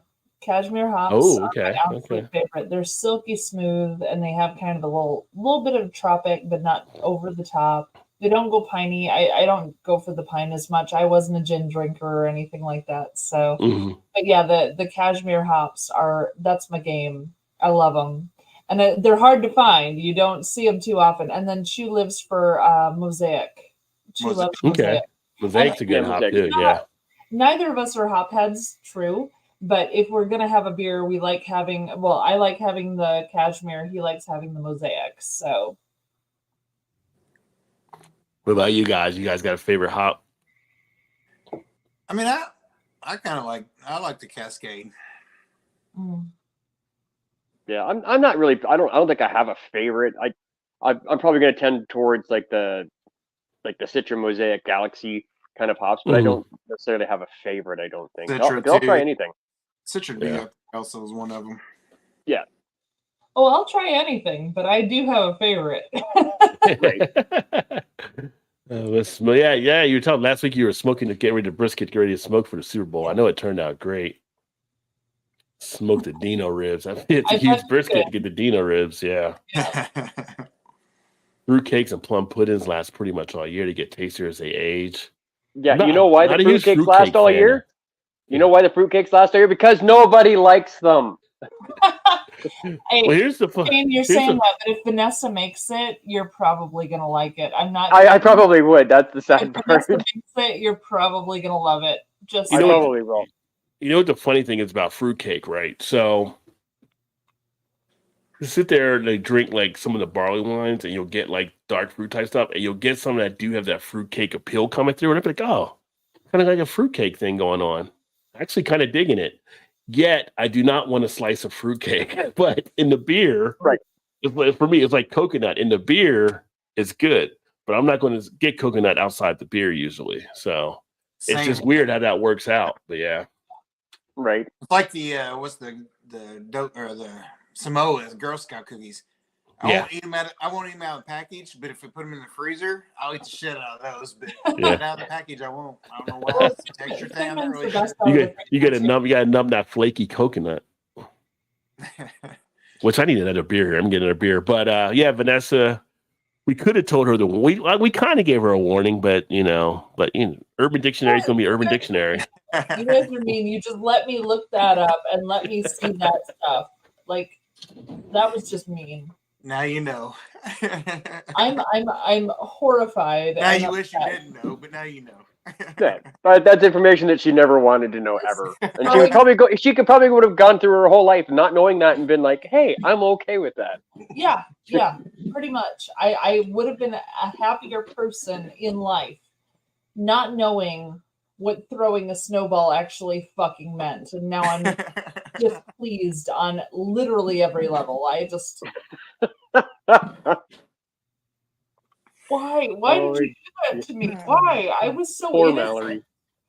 I was so innocent and just like now I'm broken. Chew's gonna come home. He's like, "What's the matter? You don't want to know. You don't." No, That's right. You don't want to know. You no, don't you want to don't know. wanna know. I'm not telling you what's wrong. I can't. Although, Oh, next R&D get together, I would tell Shane what it is. There you go. Yeah, got to clue Shane in on it. No, I don't want to know, Ray. I don't want to Yeah. know, Ray. I don't want to know. Doesn't matter. I think you're going to anyway. Well, I Vanessa, don't want to know. that's the one we had Shannon look up, and Shannon was pretty shocked. I don't know if Mal's ready for that one. Slovakian prep. Oh my God. Yeah, I don't know if you're ready for that one yet. You know what my mean- favorite thing? My favorite thing is when people say, "Don't look this up." Like, if you don't mention, don't look it up, people aren't even going to know about it. You're It's like right. so something's going on. Say, don't look over there. Of course, you're going to look over Yeah. there now because Of you course, said don't look over there. exactly. Yeah. Yeah, exactly. Night Ray, cheers, my friend. Great having you here, homie. You're right. Isn't that like the third time he's left now? Well, he left and he came back. Then he left and then came back again, but he came under his other name, not coming under the Alcohol. So he kind of switched it up. So yeah, Oh, okay. probably trying to hide. Trying to Time hide for from somebody, me. I'm not sure. So yeah, so it's time for me to step it up, and I feel like I want a big beer right now. That's what I'm feeling. So There we go. Flying Dog and the Double Dog 18 triple IPA. Dog's got a bone. Matt went down 18%. What is She's you like, doing she's now? like losing it over here. I shouldn't have looked it up. Oh, you looked it up? She can't. Don't pretend to do a good job. I wasn't. Your ass better call somebody. Their face is even brighter red. That's awful. What the hell? Why does this even exist? My impersonation of Mal looking that up. Holy Jesus. What is that? What the fuck is that? That's perfect. That's perfect. Why is this even a thing? Why does that exist? That shouldn't even exist. Oh my God! I can't unsee what. For those of you wondering what Mal's talking about, is this right here. So Don't do it. Oh That's my what she looked at that night, wasn't it? yeah, that's what Shannon did. Yeah. I was thinking, yeah.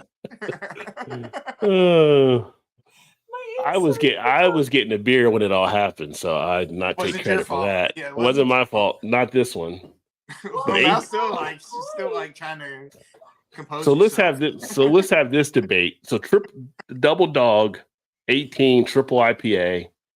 Triple IPA, mind you, it says triple IPA, 18% ABV. Oh, At what point are you no longer a triple IPA? Like, right? At That point, seems I'm high like, for a triple. yeah. I mean, quadruple, centuple, I've whatever. had quad IPAs, and that was like around 14 or something. But yeah, you're at 18. I don't think you're an IPA anymore. I just think by definition you can't be that IPA. You all right there? Her face. Sorry, Mel. She's just mortified. They're priceless. Okay.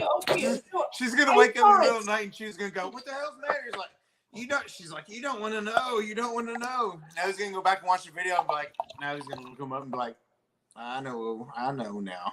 I turned 40 in 3 weeks. Like I'm almost 40, and I never thought that I would have a moment where I felt so uneducated ever again. But I feel horrified that I was like. I mean, I'm glad that I was uneducated in it until now. I wish I wasn't educated in it, but. It's the Urban Dictionary. And for those of you just joining, welcome to the show and tell hour of the show. This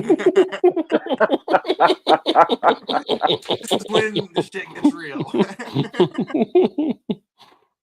none of We're at these that time could now. ever be looked up. I can't imagine that there is a human who sat there and typed out what that was. They literally Oh, sat I'm sure. there and said, "Oh, it's this," and then it's I'm this. sure he's and then typing it's like, this. wait a second, are you sure? Let me see. What the fuck? Like someone All right, and I'll type it in. typed that out. Wait, what? What? I mean, it had steps. It had step 1, step 2, step 3. That was, oh my god. Why? You only need to see it once, and it burns into your mind by seeing it one time. They even had like the opposite, like they had the separate steps for the different genders, depending on who's involved. They had separate steps for the different genders. I'm just Imagine, like, oh my god. imagine that's your word for Pictionary with family and friends. Yeah, you don't want that word. Yeah. Pass. I quit. That's for the adult version. Charades. Fun charades story. I was playing charades with my sister and her husband, and the word that he had was mole. M-O-L-E. Mole. Okay. Mole. Hmm. And all he did for charades was go and kept pointing at his boob or at his chest, right? Like he's just pointing. And we're staring at him like, what the fuck are you? Like, chest, rib cage, heart, like lungs, like trying to figure out. No, the word was mole. My sister has a mole on her boob right here. And he was just pointing at where her mole is to get her to say mole. And I'm sitting here like, well, that's a shit charades job. Seriously. That's just really awful. Like, you're not doing this right. Yeah, that's not how you're supposed to do it. No. I mean, at least show a mole of yours, like, for Yeah. God's sake. Because I don't know what's on my sister's boobs. Like, are you kidding me? This is a terrible way to do charades, just so you know. Charades after. Oh. It's not as obvious as like Austin Powers, when he had the big mole in his Right? Not gonna say anymore. Mole. No more. Mel Brooks classic funny stuff. Although I did never get a chance to watch the History of the World Part 2. I need to go back and watch that. Yeah. It's really When the guy punched the horse in blades. Yes. And that was the dad from Webster, right? That played Alex Koros was was Mongo. Actually, Blazing Saddles. Mongo, that was his name, yeah. Yeah. Blazing Saddles. What's Mongo? Who's Mongo? No, not who. What? In Blazing Saddles, the line of people signing up to be part of the bad gang, and they had like the KKK, and they had different people. Like they had the Nazis. They had all these different people lined up. You saw the gang people and all the mafia people, and they're going through all the people. I was just dying. I was dying. Like that line of humans lined up to be in this gang of the bad guys. It was so stupid, but I loved it. And then of course, they steal the KKK things, and it was cool. Everything about that was so freaking ridiculous. And I still remember that scene so clearly. And then when he gets to the town and they're gonna string him up before he's even said he's the sheriff, and then he holds himself in a headlock and says, back up. That's a great movie. Great movie. Yeah. Well, it was a good mockery on a lot of stuff Thank you for taking place from where my brain was. I appreciate that. We can go back to it if you want. No, I mean, no. I have blocked it out. Yeah. Wait till the ice cream truck shows up in a few months and it comes back to you. I hate you so much right now. 5 bench swings, 5 of them around the fire pit. You're 8 feet from the center. Is that how you're set up the backyard now? Yep. Bonfires over the hospital barracks in Alaska were pretty epic in February. Yeah, we used to have bonfires back in school back in the day, like Friday nights, like they'd have some great bonfires, and they stopped after I think somebody got burned or something at one of them, but Kava kind of grows. Kratom is a miracle depending on what you need. So Emerson knows about it. So the kratom woke me up, made us giddy, and she would not shut the fuck up. Like as soon as he had that tea, like he would not stop talking. It was nonstop. And he's not, I mean, he's not overly loquacious in general, but like he just would not shut up. And then the kava, we had a shot of it before bed, slept like babies. Oh my gosh. It Yeah. was the best sleep aid I've ever had. I've never had sleep that deep. Like you wake up at 9 and you're looking at the light coming in the window and you're thinking, oh my God, it's like 2:00 in the afternoon. No, it's 9 a.m. I'm going back to sleep. And then at 11, you wake up and you think it's dinner time. And no, it's 11 a.m. You've slept so deep that you feel like 7 hours have passed when only 2 have. Like it's so Wow. phenomenal. That was the best sleep I've ever had in my life. It was amazing. They're dreaming with like My Little Pony. Oh, I didn't even talk about the poll tonight. Wait, But what? everybody's 100% no. I said you're probably having dreams like My Little Pony or something. No, I was dreamless. And Chu had dreams, but they were nice. But yeah, I was absolutely dreamless. It was deep, deep sleep. I forgot I had a poll question out there, but everybody said no anyway. So nobody's been to a beer fest yet this year. So I have. well, you didn't answer the poll. It's 100% no on the poll right now. It says. Well, I haven't answered your poll yet. I'm sorry. Yeah. But yeah, I did Brews on Boulevard. It's at a movie theater that is like kind of kitschy and it does like the old timey stuff and it's cute. But yeah, I've done one and I have another one on the 24th of February. The funny thing is about that, Vanessa, I have them in the fridge right now. So do I. I can get Yeah. those. Yeah. I can get those. Cotton candy. Have you ever had cotton candy grapes? Yeah, Yeah. So I have they're- had it before. I'm like, you know what? If it tastes like this when I was a kid, I would have ate a lot more grapes. I know, These right? are pretty tasty. Right? Yeah. Right? Yeah. Yeah, for sure. 'Cause I love some cotton candy. I had them once, but Yeah. yeah. Good Yeah, they're sweetness. They're great. Near Pensacola, KFC had all you can eat and dine in, so they had one down there. Yeah, we in Jersey, we didn't have any up there. Hopping today will most likely have me falling down. Hopping by Ray. I think that was a while when Ray left there. No, hopping. Hop. No? No? Okay. I was making a guess. I told you not to look it up. Yeah, you did say don't look it up, but she did anyway. She said she has to know. Man, isn't that kind of like no disrespect, but Yeah. With all kind of the same disrespect. thing, isn't it? You can't just say with all due respect and then start tearing. I beg to differ. I did say with all due respect. You know, even that line, with all due respect, you're still sorry. You're right.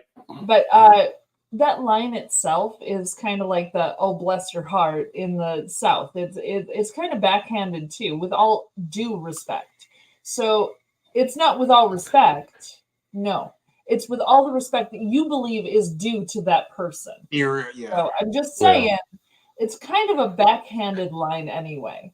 But is bless your heart always a bad one? Because sometimes bless your heart, Oh, it's not I feel like always it could a be bad one, not always bad, but but a lot of times it's you say how something it's done. stupid, It's Yeah. you say something stupid and someone says, "Oh, bless Oh, your heart." bless your heart. Yeah. Yeah. That's another nicer way of saying you are. You see the old dumb." lady on the porch looking at the kid. Oh, somebody get him a helmet. Oh, bless your heart. Yeah, you're calling you a dumbass. Yeah. Right. So no, sometimes it actually means bless your heart. You're a good person, but Mhm. a lot of times it means wow, you're freaking stupid as hell. Bless you. Shit. Because the Lord needs to be watching over you because there's issues.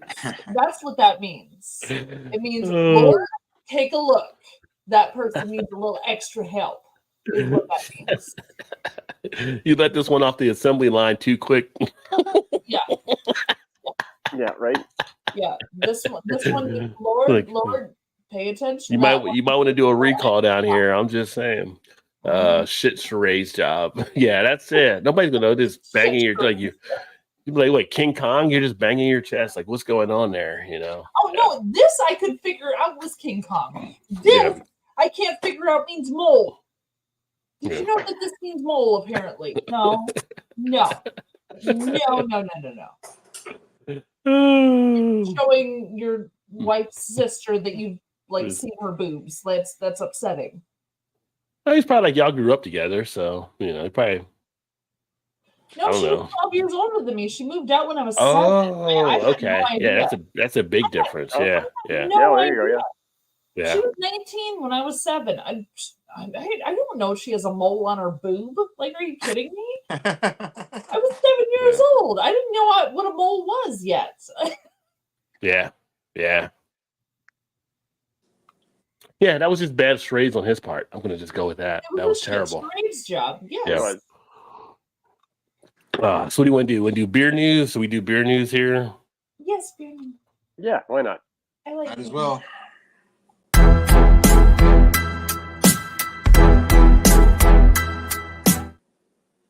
All right. Let's see here. So I don't know what the hell they're doing in Tennessee, Tennessee. but they got a proposed bill to ban the sale of cold beer. And I didn't say this. This was part of the story. Someone said, and that's got to be the dumbest thing ever. I don't know if it's the dumbest thing ever. It's definitely dumb. There's some dumb stuff out there. But like where Todd is, because we use Indiana in this regard, some spots you have to buy beer but you can't have it cold, right? Like, so maybe one of the Tennessee guys was talking to one of the Indiana guys. Like, you know what you should do like us. Don't sell it cold, sell it warm. Like, oh my God. I thought we wanted less government people's lives because this is a GOP that's actually pushing this thing. I'm like, oh, don't you want it less? Like, why are y'all messing with the beer? You start messing with the beer, you start getting people upset. Just leave the beer alone. Beer got nothing to do with anybody. Just, you know. But our laws here are even weirder than that. Like, you can sell it cold in a liquor store, but not in a grocery store. Yeah. See, they're splitting hairs on that up there then too. But Tennessee, you can buy it, like, you can get it cold everywhere. I think now. Yeah. At the moment, but well, they think the measures. They think the measure's going to fail, but well, I hope so because cold beer is good. I just feel like in all the things you could possibly be trying to fix if you're a government official, how does this figure into it? Of all the stuff out there you got to deal with between things happening and I know.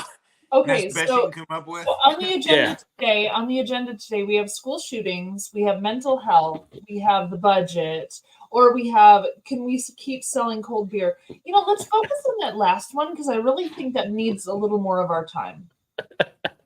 Just saying. Right. Yeah. Yeah. It's just like What? yeah.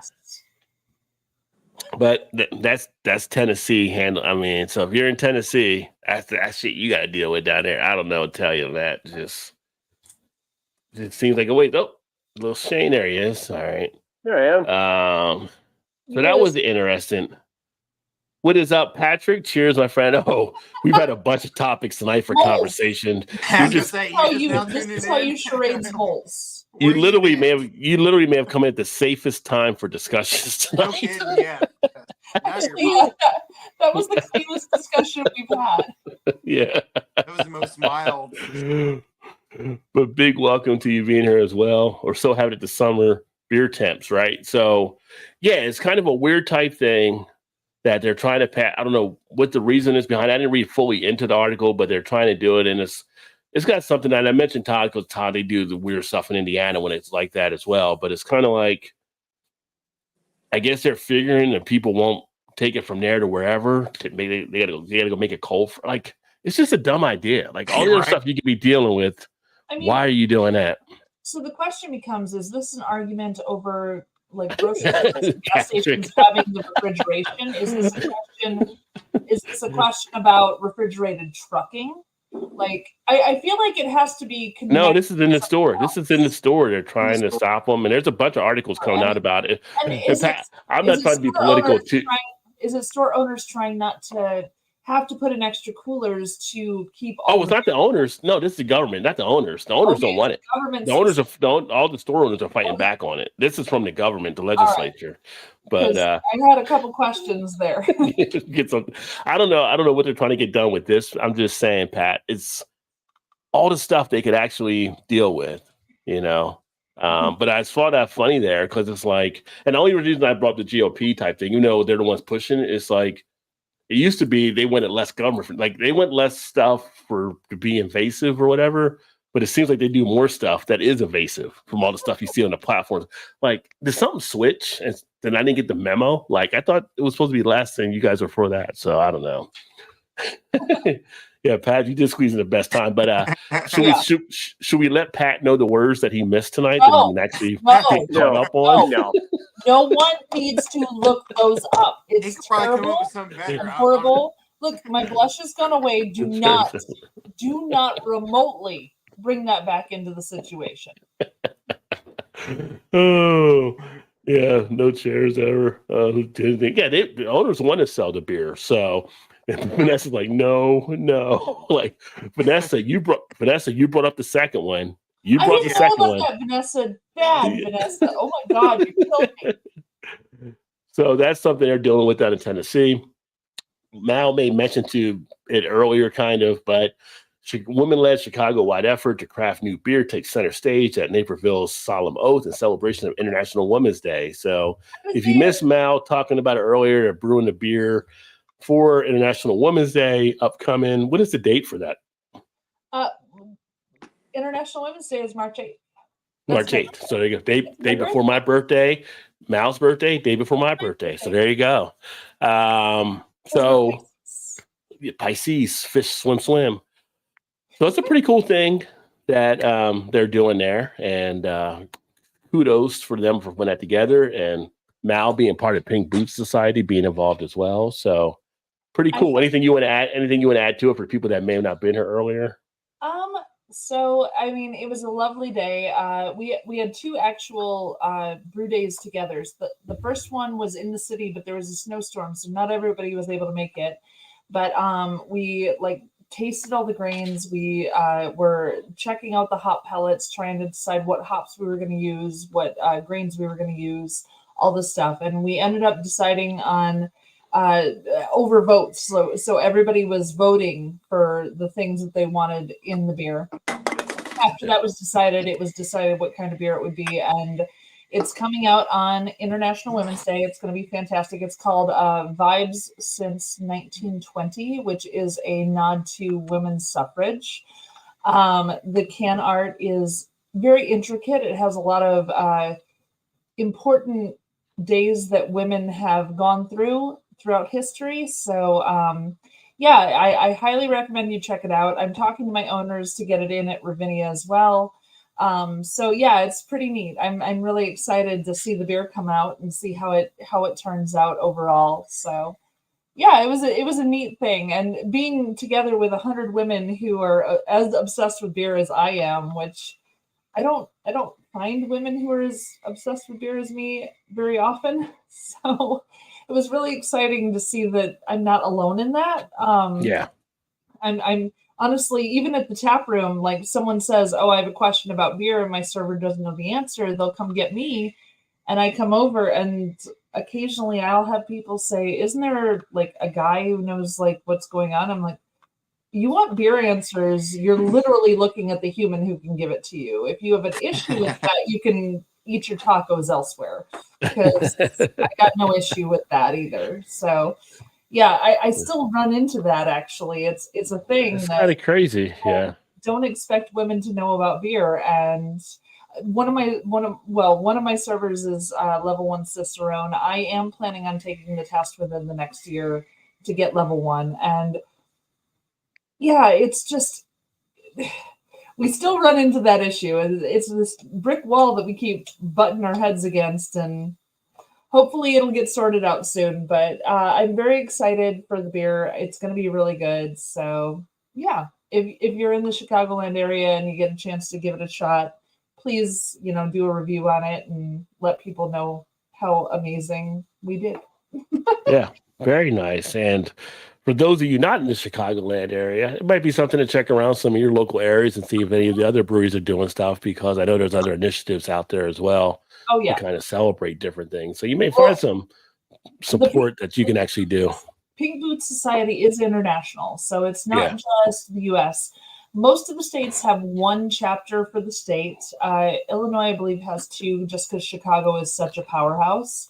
But and I think Michigan has two as well, if I remember correctly. But yeah, just taking the time and like seeing these beers that are coming out from folks who are underrepresented in beer is a really great way to just be inclusive and like show that, well, I mean, you don't have to have a big beard and a beer belly in order to make beer.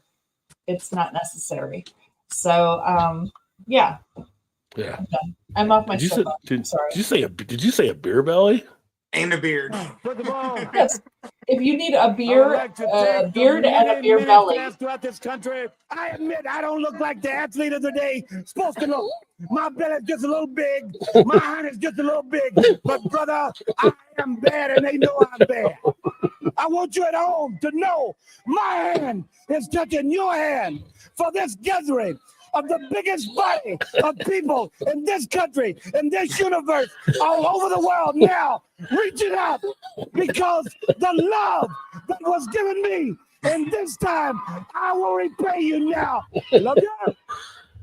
Dusty Rose always Yeah. still in the show here. Yeah. Vanessa said, "Happy minds persevere." Says, "Yes, I am so sorry." Pat says, "Are we talking about the mole and the boob?" No. We got a few keywords. We had a show and tell hour earlier. Well, we're into the show and tell hour now, but Don't say show and tell. it was more. It was the video for show and tell. it wasn't show and tell. It was more read and react. Watch it. Yeah, I was gonna say and react and watch Mel's face turn a bright shade of red you've never seen before. I feel so violated just by learning a thing. Like it's upsetting to feel violated by learning a thing. Just say. You know what, Timur? It's funny. I've never actually done the twisted tea. Although I will have a hard tea coming up from Voodoo probably next week that I picked up because it was at the corner store. I said, well, no, let's go ahead and give it a shot. You know, what can I do? Lose an extra week of my life? I don't know. Let's risk it. Let's try it. See what happens. Hey, It better be better than that fruit. That fruit force was not up to par for what it should have been for be a Voodoo beer. I'm just saying. Hey, if it came down to Twisted Tea or like White Claw or one of the seltzers or something, I would totally take Twisted Tea first. I'm just saying. Like, I mean, sure. no, there's some good seltzers out there. I'm not saying White Claw, but there's some ones like if you give me an Untitled Art seltzer versus it's Untitled Art seltzer all day long. I don't know. I like the Twisted Tea. I think it's nice. But I haven't had Twisted Tea, so It's better than any seltzer you've ever had, Rod. That's for sure. Have you had Untitled Art seltzer? I live in Canada, so no. Well, yeah, but it's Wisconsin, which is pretty much Canada. Wisconsin's pretty much Canada, so.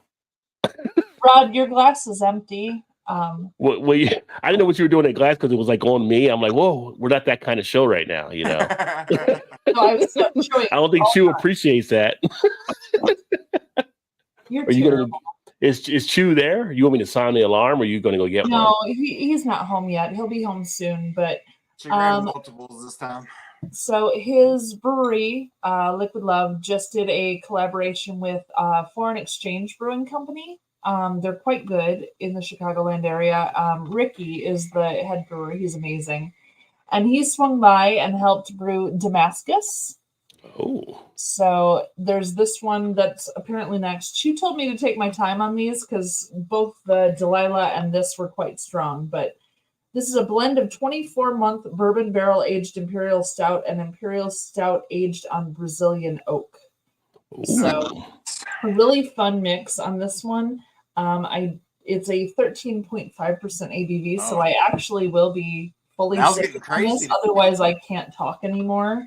And what's the bottle size of that? Was that 16.9 on the bottle? Or is this that one is, if I can find it, 1 pint, 0.9 fluid ounces. Yeah, 16.9. Okay, cool. All right. That's like And your Bourbon County. I luckily did remember my bottle opener, and it's this lovely bottle opener. Oh, look at that bottle opener. That bottle opener is solid.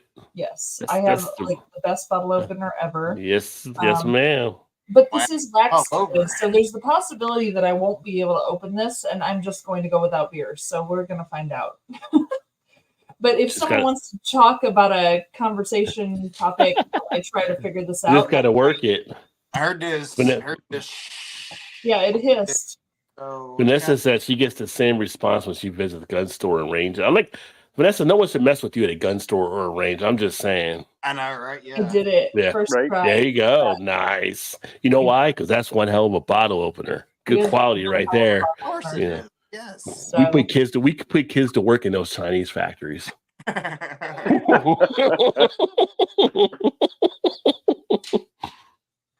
Oh, no break for you. No break for you. Major motion pictures and sitcoms, baby, in my Dusty Rose voice. I mean, oh, let me see here. So on the news here, so we had that one. So first Philly Beer Fest kicks off this weekend in Philadelphia. I don't think Bart number seven, but Bart's kind of outside that area, but him and Alex and all of them are up that way. Yeah, I'm looking forward to trying to get some more Beer Fest stuff again this year so I could get some more video up on the channel. So stay tuned for that. Molson Coors shows how macro beer is on the up. So this is kind of interesting. Molson Coors has seen their numbers tick up. Obviously, you had some of the stuff still happening with the whole Bud Light type thing. But I feel like as people are cost cutting with other stuff, obviously macro beers are going to get the benefit of sales when it comes to beer because it's going to be cheaper for the amount of beer you get too. So I think that's playing into it.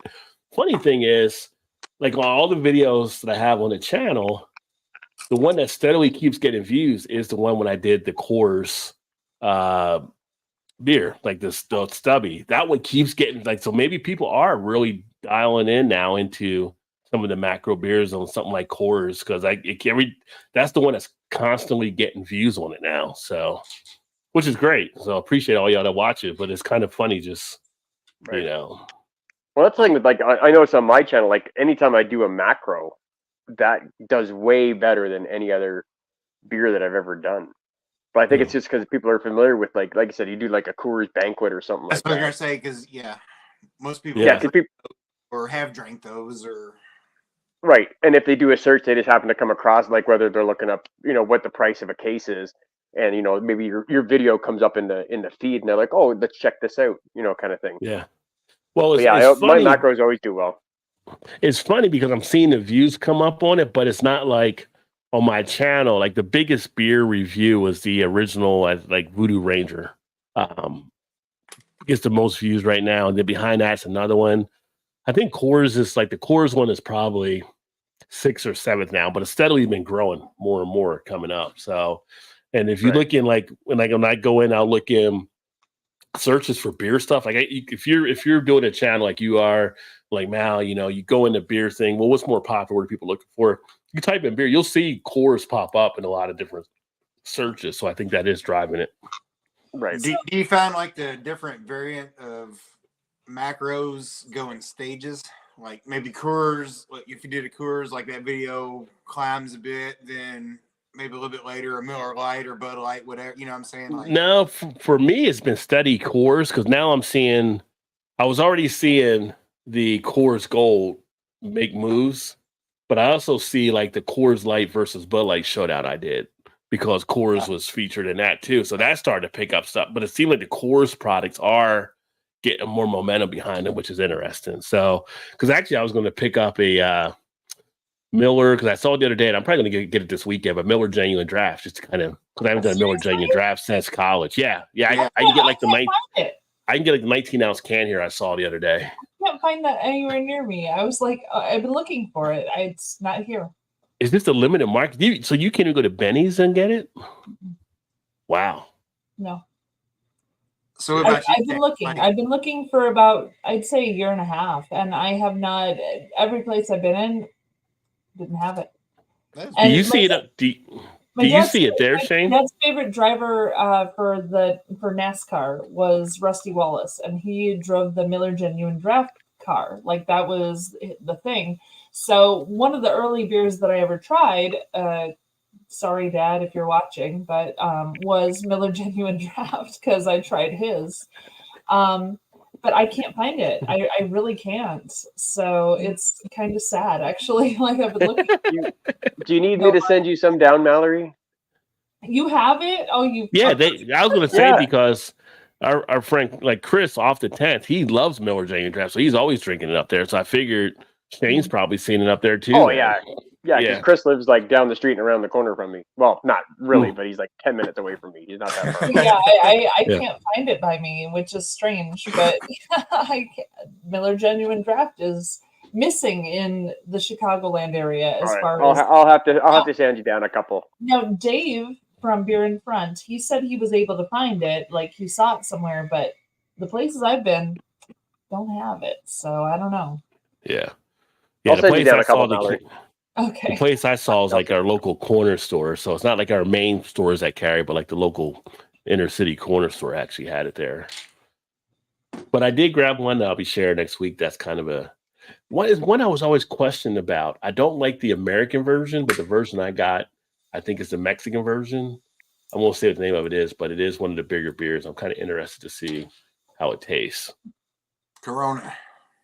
Shut up, Todd. Well, you said American Mexican. You ruined a surprise for the. I'm trying to set it up for people that watch the channel so they can come back and wonder what it is. In all fairness, Todd, that was my first thought too. Like he's talking about Corona, right? It wasn't a hard clue, but Todd just blurts it out anyway. So Well, if it makes you feel better, I was thinking Modelo.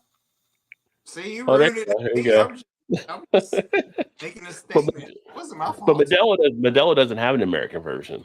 Like Corona has an American version, but then they also have the Mexican version. But they've gotten all this extra press since Bud Light did their thing. So I was kind of thinking that maybe Modelo had come out with something. So I went Modelo in my head. So I always heard the Mexican Corona is way better than our shitty American version. Yeah, so with Todd's thing, it's the Corona Familiar is the one I picked up. So I'm gonna see how that actually tastes on the upcoming video. Which I'll probably drink this weekend because I like to hold macros for too long, obviously. Bitter year for Heineken as inflation hits profits and beer sales. So they're actually seeing some of their sales. I know Heineken's such a weird thing too, just because it's funny. I think some people do like the skunkiness of the green bottles, but the cans are definitely better than the bottle. That's to be a good video for comparison, the Heineken can versus the bottle. But I know the cans are better. So I'll tell you what, the Heineken 0.0, phenomenal. It's so good. As a beer, it's so good. I like Heineken 0.0 better than Heineken. I do. It doesn't look skunky. I really enjoy it. Like it's quite good. I've ordered it because I wanted it. And I've never done that with an NA beer before. So just saying, Heineken 0.0, really, really tasty.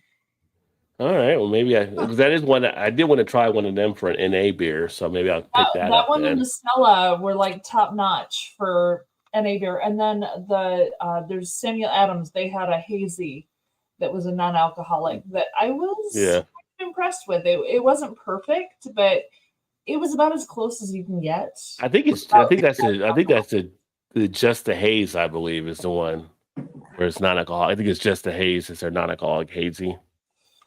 Yeah. I think Dave had that from Beer Front. He liked it too.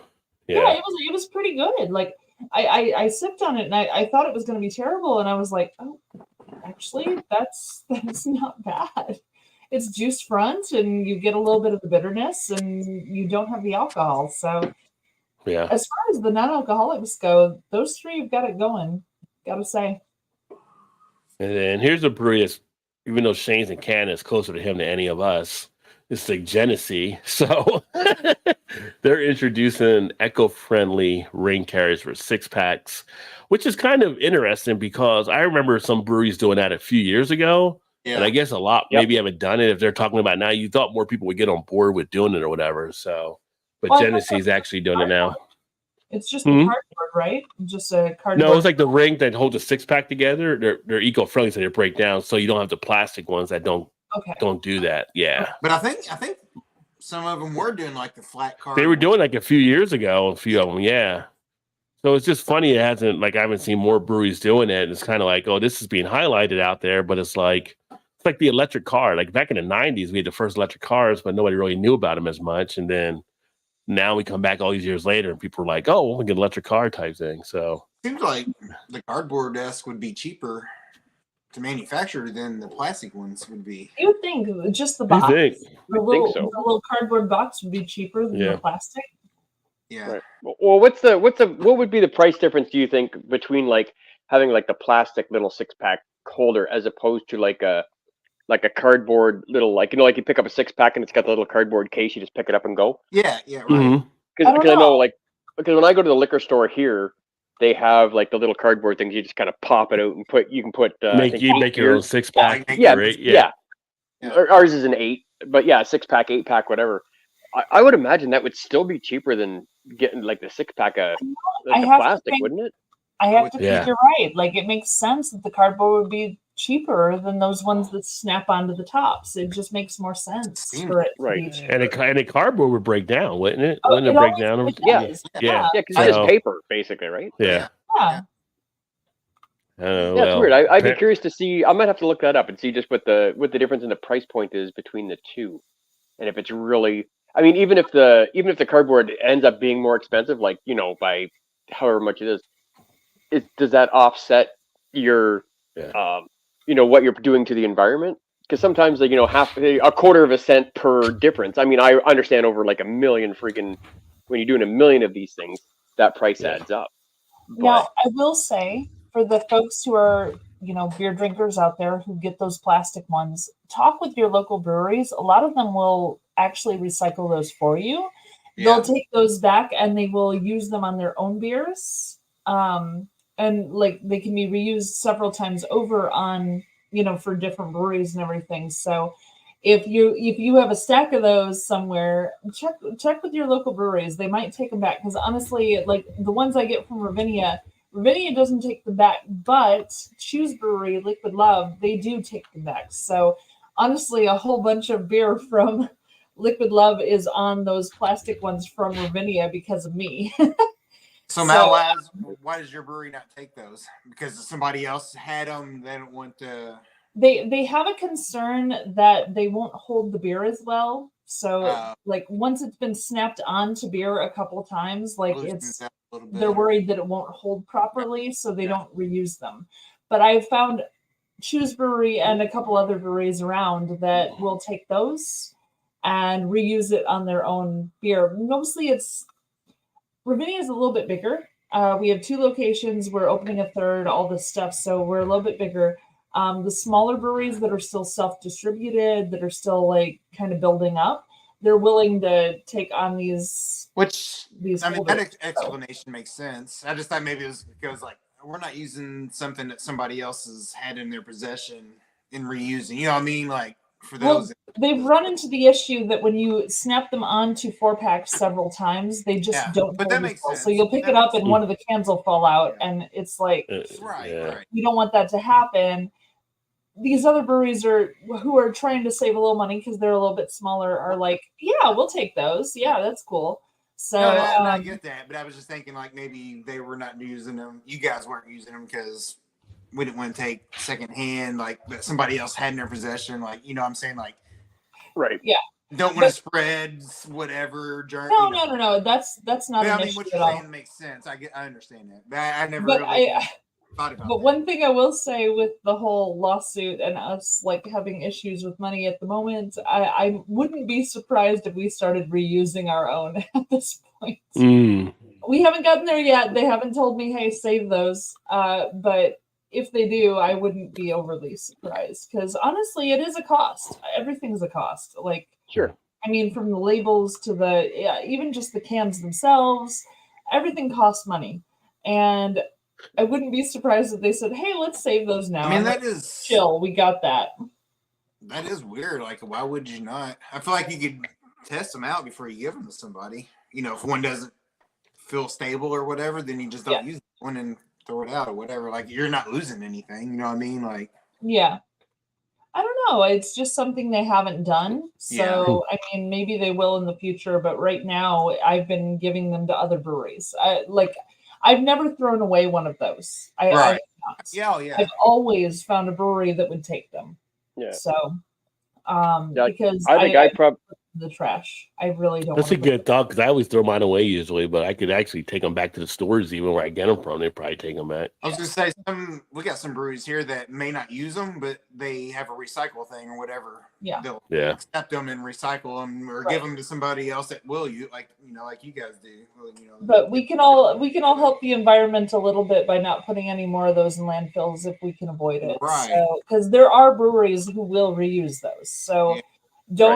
don't toss them in the trash. Hang on to them. Get a stack. When you go to a brewery next, have them in the car and say, "Hey, do you guys want those like can toppers?" And they'll be like, either yes, we'll take them, or no, we don't really take them. Fine, either way, but keep them in the car. It's fine. It's not taking up that much space. You're fine. I've got a whole Or- stack upstairs where whenever I buy I know. I just stack them up or whatever. I was like, I need to get rid of them or give them to local breweries or whatever. Like, I just need to get rid of them, but I don't throw them away. I just stack them up on. Or here's an idea for that, because I know like the plastic carriers. I probably have a dozen or 15 sitting behind my bar. But if I know I'm going to like a craft brewery and I know I'm picking up beer, I'll just grab a couple and just reuse them, right? Because they're Yeah. Oh, yeah. But what would be? I was just thinking maybe a good idea might be to, like, let's say like somebody goes into Ravinia and orders, they like, hey, I want 6 cans, blah blah blah blah. Well, you can either take them as they are, or for $2 you get this plastic piece. And how many people will stop using that plastic piece because you're charging them an extra $2? Yeah. Right. Kind of like Mhm. what they tried to do with the plastic bag thing. Like, they started, I mean, 10 Yeah. cents for a plastic bag, whatever they're charging, is nothing, and people will pay that. So that really didn't stop that process. But if you charge a couple dollars for just a little piece of plastic, people are like, really? You're going to charge me I'll just carry them. Thanks. Like, Yeah. that's You right. know what's funny?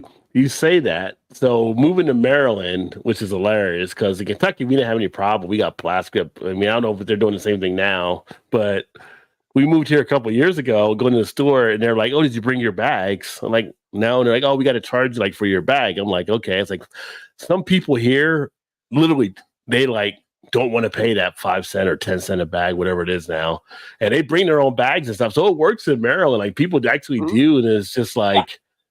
I'm like, I don't care. It's like 5 cent a bag or like that. Now in Jersey, it's like a quarter a bag. So they got a little bit higher. People trying to doing stuff there. So it depends on the state you're in. But I'm just like, I don't know. I mean, I just Right. going to pay for the bag. But it's funny because I do have bags in the car. I just never bring them in for anything. And it's just like, Right. I'm going to pay it, Yeah. you know.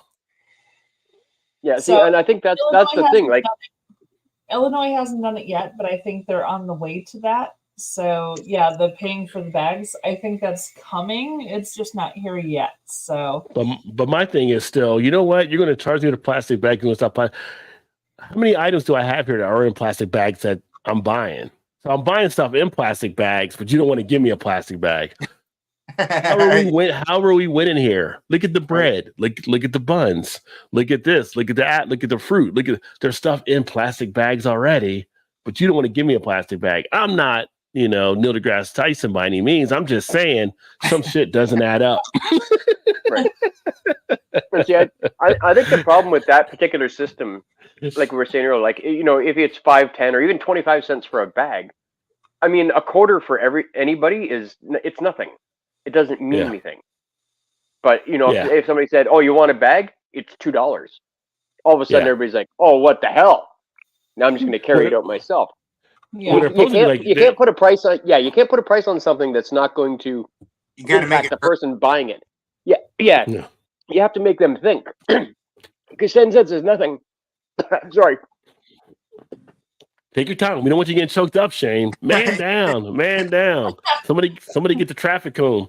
Yeah. Yeah. Ooh, shut up. Oh my god. I haven't Oh, seen the no. traffic cone, but I don't want to know it. God damn. You don't want it. No, I don't. I'm not going to go look it up. I'm not going to go look it up. I couldn't resist, Mal. My bad. Oh, I don't think I'll be here next week. You just horrified me. But- Josh. but- No, you went to But you the- were saying- You'll be here. Now she's going down the street and they're having road construction. She's going to see the traffic cones. She's also instantly going to be like turning red and throwing up in her mouth. Oh my god, it's so She's going to go, awful. what the hell's wrong with you? Traffic Why? cones. Why? Hey. But you were saying you got to make them feel it to be able to Yeah. not want to do it. So I get that, but it's like it's supposed to be like Yeah. 25 cents a bag, and here like we'll like you get paper, so it's like here's 10 cents a bag. I think it's 10 or 5, but some of the cashiers don't even add it up right anyway. But in Jersey, if you get like your bag, you get a double bag. That's 50 cents you're paying for each time. So if you're going and you're getting like 6 bags, you're really getting 12. So then you're paying like much more closer to 2, 3, whatever that number is going to be. Right. That people might start to think, okay, I'll bring my own stuff. So yeah. But also, I feel like in grocery style, you're already spending $100+ anyway. So that's the other thing too. It's kind of like when you bucks, but when you're buying like a 6-pack and $15-16, and you're throwing another $2 on it, and all of a sudden you're like, oh, wait a minute here, I don't want to. It makes a bigger difference. You know what I'm saying? Like, I think it's funny. I mean, of what you're spending. I think it depends on threshold. Like I'll see stuff in there like, oh, if you do this, you get 10% off. I'm like, ooh, 10%. Ooh, that sounds great. Like, I spend $100, I get, $10 off. I spend $100. So I don't, it's like, but then it's like, oh, if you do this, you get 20% off. Oh, now you got my attention. So it's gotta be the right price point to actually make it worth it for people. Yeah. You're exactly. right, Mal, there? And that's what I was saying. No. Nor will she ever be again. I haven't been all right for a while. This is worse than I saw Debbie Does Dallas. Like I don't think I'm gonna recover from this. Whew, I'm okay. You need to watch Faces of Death and just clean the palate. I actually have seen Faces of Death, and it did not upset me as much as the description of that traffic cone shit that you like put out there. No. Vanessa put that out there. Don't you put I that on me, Ricky Bobby. Don't you blame the moderators. Blame the moderators. I would rather watch Faces of Death than think about that. That came from Vanessa. Talking about Molson Coors, but also on Molson Coors, it looks like in Texas, their workers might be preparing to strike down there. So don't celebrate yet. Just like going to overtime. What's the Super Bowl? Can we talk how do you coach a professional team and not know Super Bowl rules from everything I'm seeing and reading about the 49ers? Have y'all seen this out there? So the Super Bowl was this past weekend, right? And they go to overtime. Well, they had new overtime rules. So both teams, I guess, get a chance to get the ball. Yeah. They both so the 49ers win the toss, and they want the ball. Strategically, you're supposed to kick because then you know what the other team had done, right? So if their team kicks a field goal, you get a touchdown, you win. If they get a touchdown, you have to get a touchdown. They're like, no, we want the ball, and they got a field goal within KC. I thought the team that got it, if they scored the touchdown first, the game was over. They didn't get a touchdown though. They had a field goal. But I'm saying if San Francisco went down and scored a touchdown, the game would have been over. No, they changed the rules this year. In the Super Bowl, both teams get so we were talking about that during the game, and I wasn't sure I didn't know that was the rule change. Okay. Because then the coin flip is not fair. The coin flip just says that this team has a chance to make points if you stop them from making points. That puts all the pressure on your defense. Yeah, you're right. You have to have both teams getting a chance at offense. And I'm glad you said the coin flip because that's the other part of it. Like the ref, from what I understand from reading, because I didn't really watch it as much, told the teams how it worked in overtime and explained whoever won it, the other team would get the ball too. And it just went over to, like the head coach is like, oh yeah, we want the ball. Like he didn't know and then I read the Chiefs have studied the overtime rules, so they were prepared for it. Like how do you not prepare your team for that? I just don't. That's just crazy to me. So but that's been different, not just this year. It's been different before because I ran into before it was whoever first scored would be over. Well, I know, but they changed the rules specifically for the Super Bowl, so each team had an opportunity for possession. Because you're in possession, you are making points. That is how that works. Unless you throw an interception and they happen to get points. It's kind of rando. It doesn't happen that often. That doesn't count. Each team should have a possession because, that's the point-making part of it. So it just makes more sense for them to each get a possession. like I said, I haven't watched really the Super Bowl and kind of stuff for like the last few years, but I liked it back in the day. If you got it, whoever scored first. If you didn't want to, then stop them. It was kind of like that's how it was. I mean, but I can understand where they made it more favorable to make it kind of like college and how the college rules are. But if one team, like all these teams going into the season, knew this rule change was out there, so now you're going to the Super Bowl. One team decides, hey, we're having meetings and we're going to talk about this rule again, so you guys are familiar with it, and the other team doesn't. That just is just like, mismanagement on my part. But, it's a Shanahan. So Shanahan's blow things from. That's different than the regular season, which makes no sense. Like, why Yeah, is your well, game It is different different from regular season. Yeah. every 18 weeks that you play leading into that? Like, why is that different? But personally, because the other thing they were.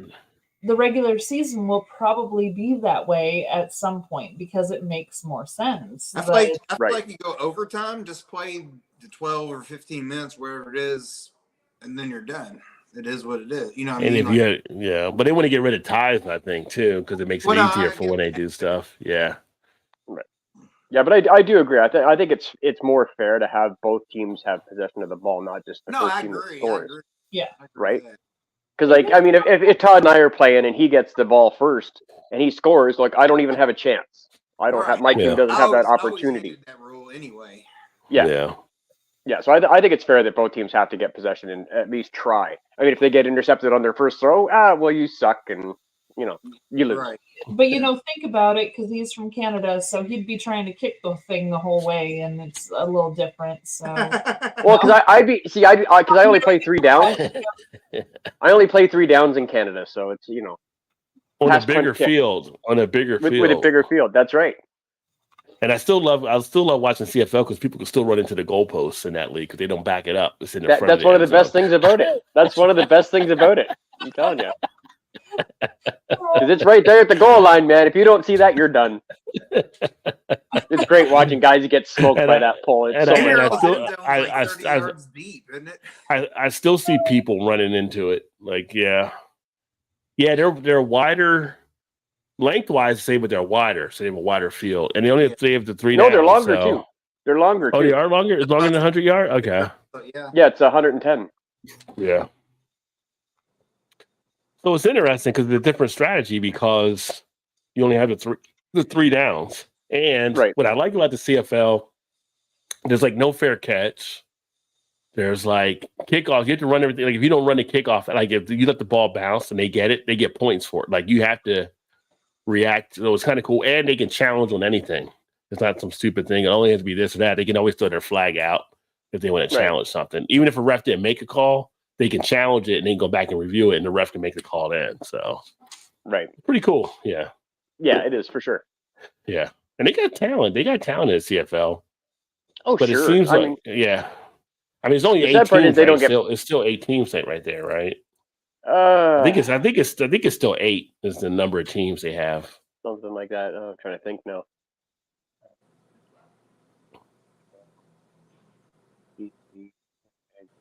Yeah, probably only 8. Yeah, I'm just trying to think of them off the top of my head. I think there's only 8.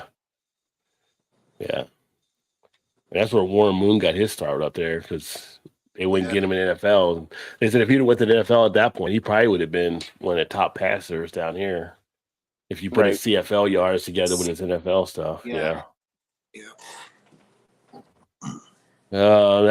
usually we're about to wrap up, but God dang, y'all came in with some comments at the last second here.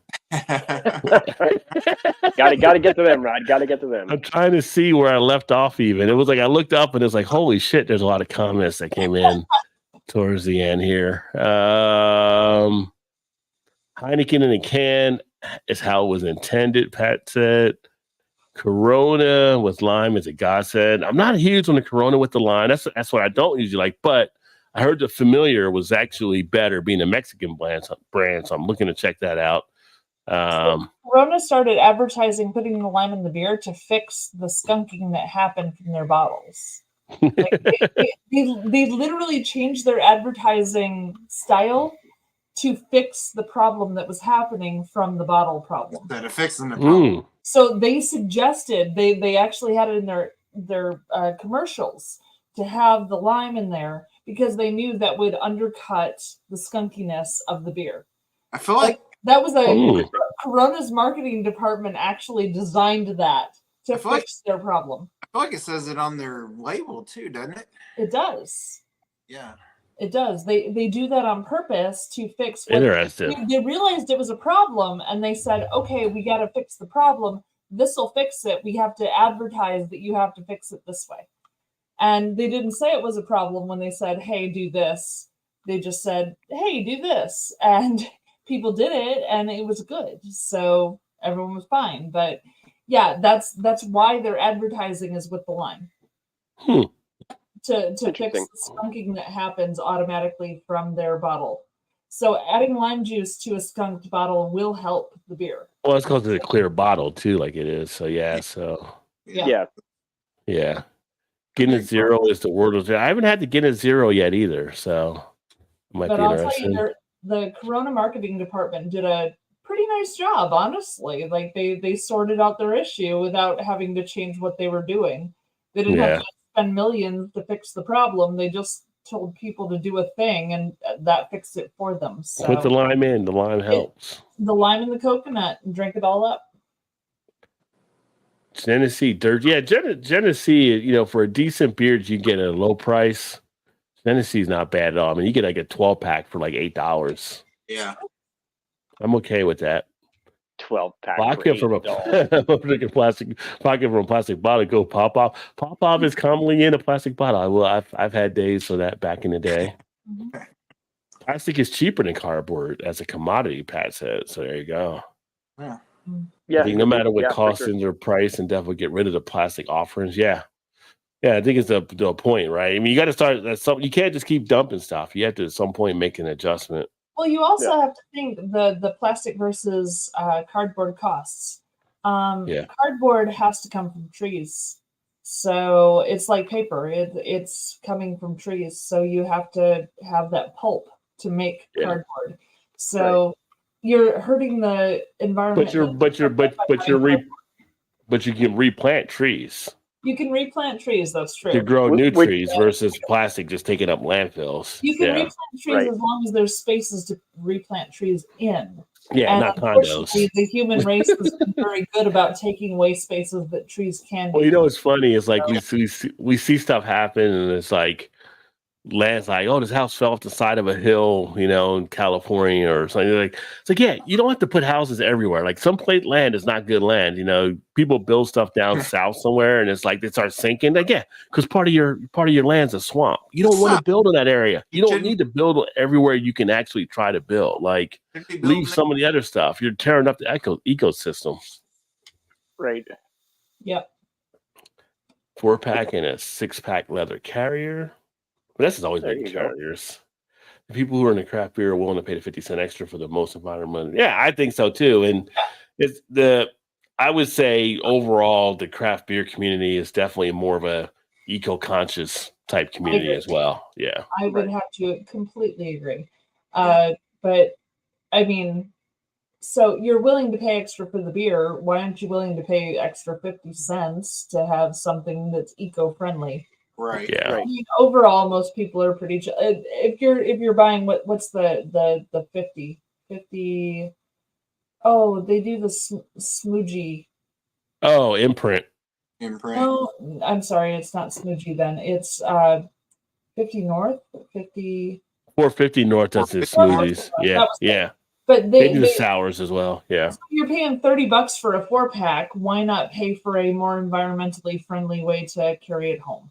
Like honestly, if you're doing that, it comes to null at the end of the day. So I don't even know I can still trust the ABV on 450 North. That's a whole different topic. Yeah. But I know they don't post that no more like they used to. No, actually I've seen them on cans. Now here we see them on cans on ABVs. Or maybe in distribution they do now. Yeah. Before they didn't. Yeah. When all that happened, they were having, and that was what actually was, but yeah, I don't know if the number's legit or not, but they do have a number on there. Right. Like, is it though? Are you sure? 450 North is a sus brewery for sure. Leather coasters of my cold got in the way of production. I'm sure they're going to turn out well. They're going to be beautiful. plastic bins in the truck. I push the cart out without bags. Well, that's interesting. So if you get one of those like the carrier bins, and then you can put that right in your cart and just have all your stuff in there and Yeah, put it and back just in. taking it out there. Yeah, that's actually That's a good not way a bad to do idea, that. actually. Like Yeah, that works. That works. like the not Tupperware, but you know what I mean. The storage. Yeah, the Rubbermaid thing. Yeah, Rubbermaid, one of Yeah. those. Yeah, Makes for total sure. sense. Yeah, You don't have to worry about bags at all then. yeah. Buy bags every now and then. There's LOL. Paper bags are 10 cents. They only use reusable. Plastic bags are $1 or $2 or $3. Oh wow, okay. So they're going to make you uptick if you want to use the plastic. Yeah, and that sounds fair to me. Vanessa apologized to Mallory again. Well, that time it was my fault for bringing it back up. So I don't know how long it'll take me to recover from reading that. Bruffer's going little super troopers on. Let's take your own bags, meow. Oh, that was on the other day. New rules were made. This was the first time under the new rules. Yeah, the Super Bowl was the first year for that. Game restarts as a new game, new quarter. Well, it's funny because people were like, I guess when they were talking about it, when the Chiefs got the ball, they finished it before the end of the first quarter, but they're like, so if it went to 0, they would just put additional time on the clock. And people were like, well, why have the clock then anyway? Right. It was, yeah. It turns out Kyle's not a genius. Yeah. Well, you look at his dad, Mike. Wait a minute, did Mike finally get it done? It was Mike that got it done with Elway, right? Mike Shanahan. When Yes. Elway won in 98 and 99, I think, or 99 and 2000, because he went back to back with Elway. Wasn't Mike Shanahan the head coach? Because Dan Reeves was the one that couldn't get it done in Denver. Right. So I think it was Mike Shanahan. So yeah. I'm so sorry, but at that time I was watching Buffy the Vampire Slayer and trying to survive choir class. So I got nothing for you, man. It was Mike. It was Mike 3 times because Mike had it those two, and then he had it with Peyton. Wait a minute, was Peyton there? I'm trying to think now. Yeah, Peyton won it 1 year, and that was when Shanahan was still coach. But then he won it 2 years with Elway because Terrell Davis won it 2 years with Elway. It's a running back. In the one Super Bowl, he was having a migraine, which is interesting. And they kept him in the game, which was interesting. Nowadays, you get fined for that with the new league rules. Hey, Yeah.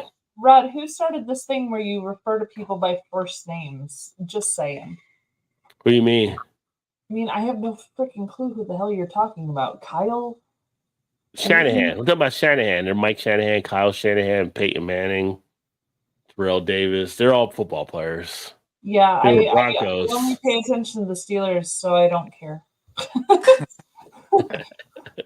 It's been a while for them too. Although I did see that one of my alumni, well, now I can't think of his name, McAfee, Pat. Man, just maybe that 18% is caught up with you. So Pat McAfee said of TJ Watt, who's on the Steelers, TJ Watt, right?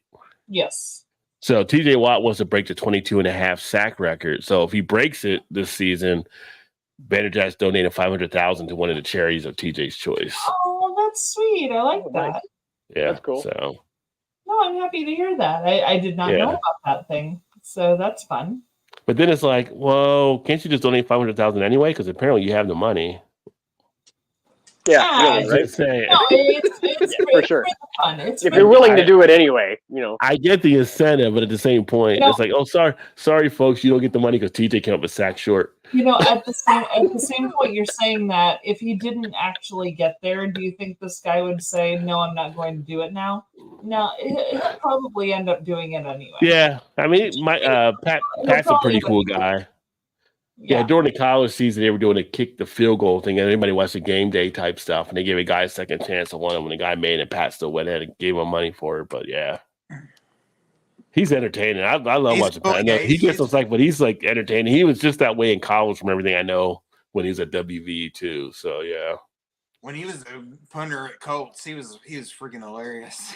Yeah, he did a little walk off when he nail a punt. Field, like actions and stuff, like he wasn't afraid to tackle nobody. He'd be like busting loose on guys.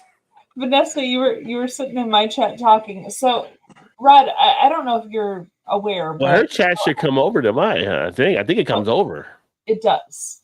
But as someone writes something and it's mixed in with the others, but they can't see anything anybody else writes on yours. Oh yeah, if they're over there, yeah. So if she's chatting on mine, she's not seeing anybody else's comments until they pop up on the screen. So that can be very disorienting. I found that out from a couple of my viewers that are like, yeah, the chat thing is a little funky if we're watching it on yours. And I'm like, okay, that's chill. Watch it on his. I'm cool with that. Don't worry about it.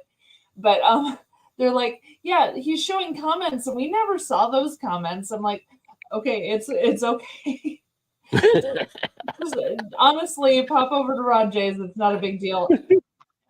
Okay, so you were chatting earlier about your videos that get the most views on the cores or the regular beers and whatnot. Mm-hmm. Do you know on my channel what gets the most views and is still getting constant views? It's like ridiculous level views. What's that? Your Christmas songs. Santa baby? When I shaved my head. Oh, It's- right. Oh yeah, I can tell you. I can tell you. It's all about the bald thing. So shaving bald. My channel is still getting crazy views on those videos of me like shaving my head. And do you guys get like pop-ups from YouTube that's like, hey, you could connect with this channel, or you could have like, do you get any of those things? Because I've gotten those before. Like what do you mean a pop-up? Like an email they send you, or is it just? It's emails, but it's also like, hey, this is a channel you might be interested in when I log into my YouTube thing. They're all about women shaving their heads. Every single video. Nothing I get from YouTube has anything to do with beer. They're all like, hey, you shaved your head once, and that's your most views. What do you want to do with shaving your head? All the time. Nonstop. Well, actually in the YouTube, it makes sense because YouTube does not recognize my channel as a beer channel because I shaved my head for charity. Really? Well, no, I am not a beer channel according to YouTube. It's not that it doesn't recognize your channel. It's basically the algorithm. The algorithm is connecting your video to what people are looking for. So shaving your head is a big thing that people do for charities. Yeah. And there's a lot of charities taking place. So it makes sense that would draw a lot of attention to it. It's cute that you say for charity. I'm getting things that are connecting me with people who shave their head for sexual things or for, like bald women, like that's a thing. Well, they might be doing charity for somebody. They might be doing charity for somebody. Yeah. So what? You can shave your head. You can shave your head for sexual stuff. Where do I sign up? What the hell? Apparently, I know, right? Yeah. There are men in the world who find a shaved head on a woman very attractive. And that is a thing that I've had to fight since I did that charity, which I love that I did the charity. I'm not upset that I raised money for that charity. I'm happy that I did it. But I've had so many issues from people who were misconstruing the situation in many ways. And it's been a problematic thing, unfortunately. Really? So YouTube views my channel as a head shaving channel for women. It's how YouTube, because those videos get the absolute most views of anything I've ever done. Not even remotely close any of my other videos. Nothing even remotely close to my head shaving. And you're probably getting shared at some Sinead O'Connor Reddit group or something too now. Yeah. Right. Yeah. And on Instagram, it's the same thing. Like I have people contacting me like, when are you going to shave your head again? I'm like, now that you've asked, never. Thanks. Yeah. But you're getting views. You're getting views. So I know we're getting views, but that's not what we're here for. I mean, we were trying to raise money for charity, true, but right. That turned into a very upsetting situation. Honestly, I had some creepers, man. There were some messed up people messaging me during all of that. It was so, because when my hair was still long, I had people like messaging saying, I will fly to Chicago if I get to cut your hair. I will give you $5,000 if I get to like do the first like snip on your hair. What? And I'm like, oh, okay. You need to not contact me anymore because you're flying in from other countries. No, I'm good. I'm good. Thanks. It was weird. It was weird. And Yeah. to this day, YouTube still views our channel as a haircutting or shaving the head channel. Yeah. Well, once you put up other stuff, it'll start to fade out again for you. I know. I gotta get back into it, which is the plan. But Yes, you do. I know. Hey. I suck. I'm not getting any awards this year, and I'm okay with that because I stopped in February. Oh, And now it's February again, and I'm not even remotely nominated for any of your awards, and I'm okay. I don't mind that. But well, Jesus Christ, there's so much going on. see, I'm shooting for 2 this year. One of them is your trophy that you won this year or last year. Oh yeah, nice. I'm shooting for that one, and I'm also shooting for Alan's trophy this year, best intro. Because on my next video that comes out, I think on Saturday, I have an amazing intro. I'm so proud of it. Oh. It is awesome. Awesome. I'm happy for you, and I'm content not winning awards. I'm okay with that. I really just want to get the channel started again. I really want to get moving. And Chu and I keep looking at each other while we're exhausted, just like, do you want to film something? And one of us is like, okay, we can film it, but who's going to edit it? And we're just both like, oh my God, how are we going to do this? We're dying. Right. We're dying. Just film it, don't edit. Just put up a wrong cut. Actually, a lot of channels are growing by not editing now. I know. We unfortunately started ourselves off with heavy editing. Well, you know, I mean, you got to stay there though. Like, I know. But in our heads, we're like, oh, we got to do this. We got to do this. We got to do this. We got to do this. We got to add in this. The thing about YouTube is most people put more pressure on them than they actually need to put on. As long as you're telling a good story, people will watch. You don't have to worry about the editing as much. Correct. And to actually grow it out. I know that you're correct. I just have a hard time convincing my brain that you're correct. Right. Just say Rod's correct and move on. Live a better life. There That's why I tell the wife. It seems to work out well. So Seriously. let me see if I can get some of these comments here before we shut I know off. better Shut than off. that, Rod. I know better than that. That'd be Yeah, I like don't know me if trying to say that to her. Yeah. You're like, well, it works for Rod, and you're like his wife, so it should be the same thing, right? Yeah. So, yeah. I mean, literally, they are like the same person. So, I hope Patrick's talking about Corona and not Heineken. yeah, he's talking about Heineken. I think drinking in California, no skunk. I don't know. Really, he's got to be talking about Corona. Maybe. Right? It's got to be. Hey, what's up, Trilby? Cheers, my friend. Trilby. Hi, Trilby. He's talking about Corona. Okay. It's got to be. Legalized hemp in 50 states. Well, not hemp. Legalized marijuana. Maryland was number 20. So he's talking about the carriers. If you did them all, I was thinking of something. I was thinking something else. Which come to Maryland, it's legal here. Legalize the hemp. You can have the carriers made out of hemp. It's easy. Hell no, I ain't paid 20 for a 4-pack. Yeah, for some of them, like Mal said 30, but I think here, like 450 North, I've seen some 25, 26, but at that point, I'll go 20. I'll go 20 and get other half, or I paid some other stuff. Or I paid $38 for a 4-pack of 450. Yeah. See, I can get imprint.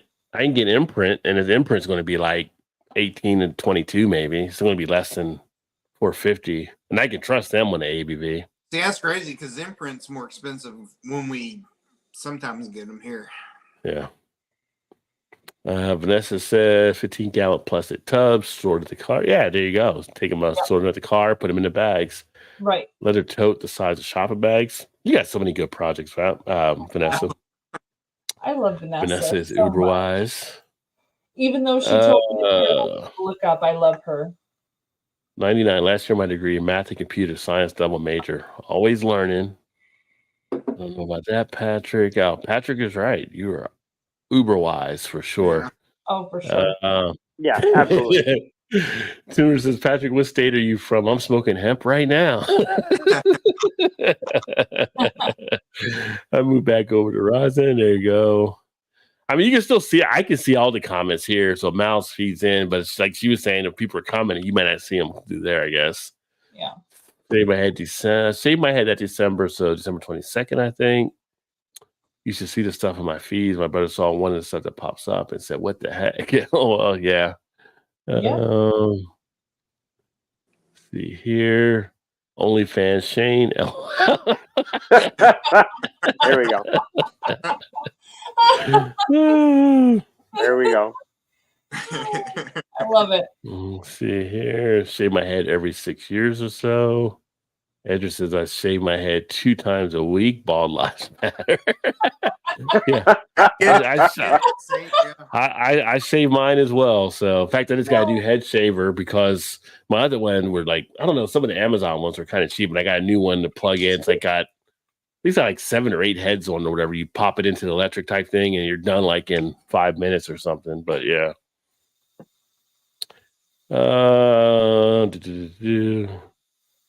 Always Creepers Maui, that never stops, right? Creepers are going to be out there. I just searched your channel, and that was the first video that showed up before the ads. Right? The first one that shows up is me shaving my head. It has nothing to do with beer except the fact that I was at a brewery when I did it. I was at a brewery when I shaved my head. That was the only thing I had going for the beer. It's so upsetting. Cheers, Timur and Truly, and what is this show about? What's up, Derek? Cheers. Well, that's a good question there, Derek. I don't know. We're kind of like we're like a Seinfeld type thing. So, we come out. Been interesting. You just never know. You just never know. That's I will tell you, every Thursday night, 8 Eastern. No champagne or girly drinks. We drink beer and beer and beer, beer, beer. No champagne or girly drinks. We drink beer and beer and beer, beer, beer. And then we just talk about a bunch of stuff. We start out with beer, but if you go back and you look into the show tonight, we delve into other things too.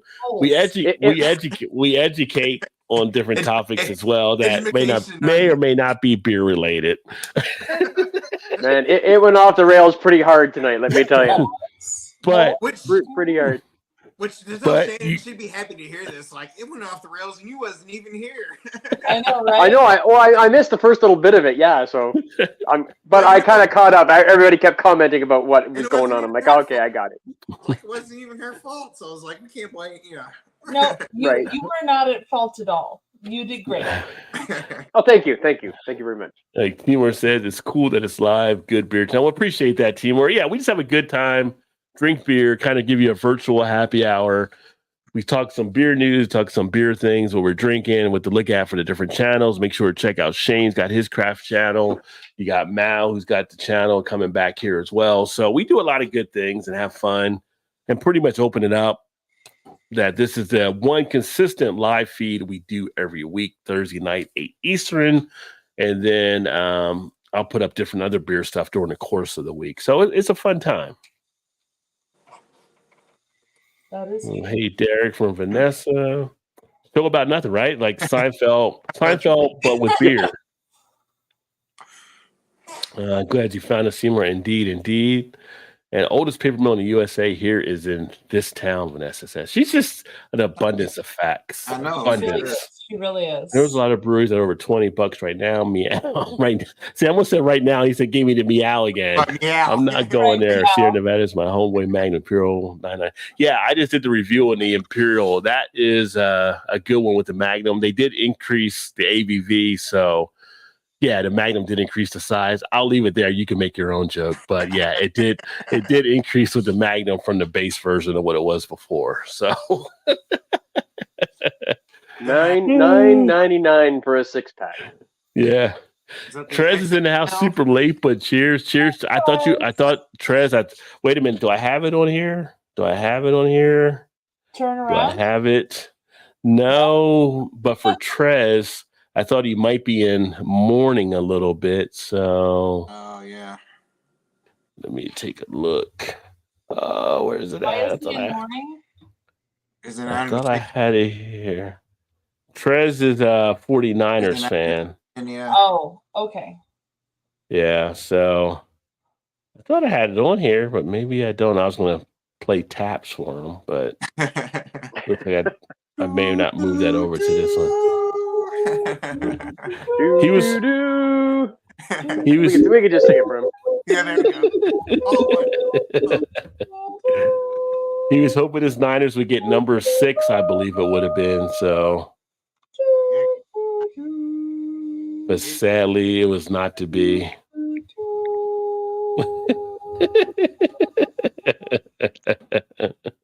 Who needs sound effects buttons? You got a music teacher here. That's a very nice rendition.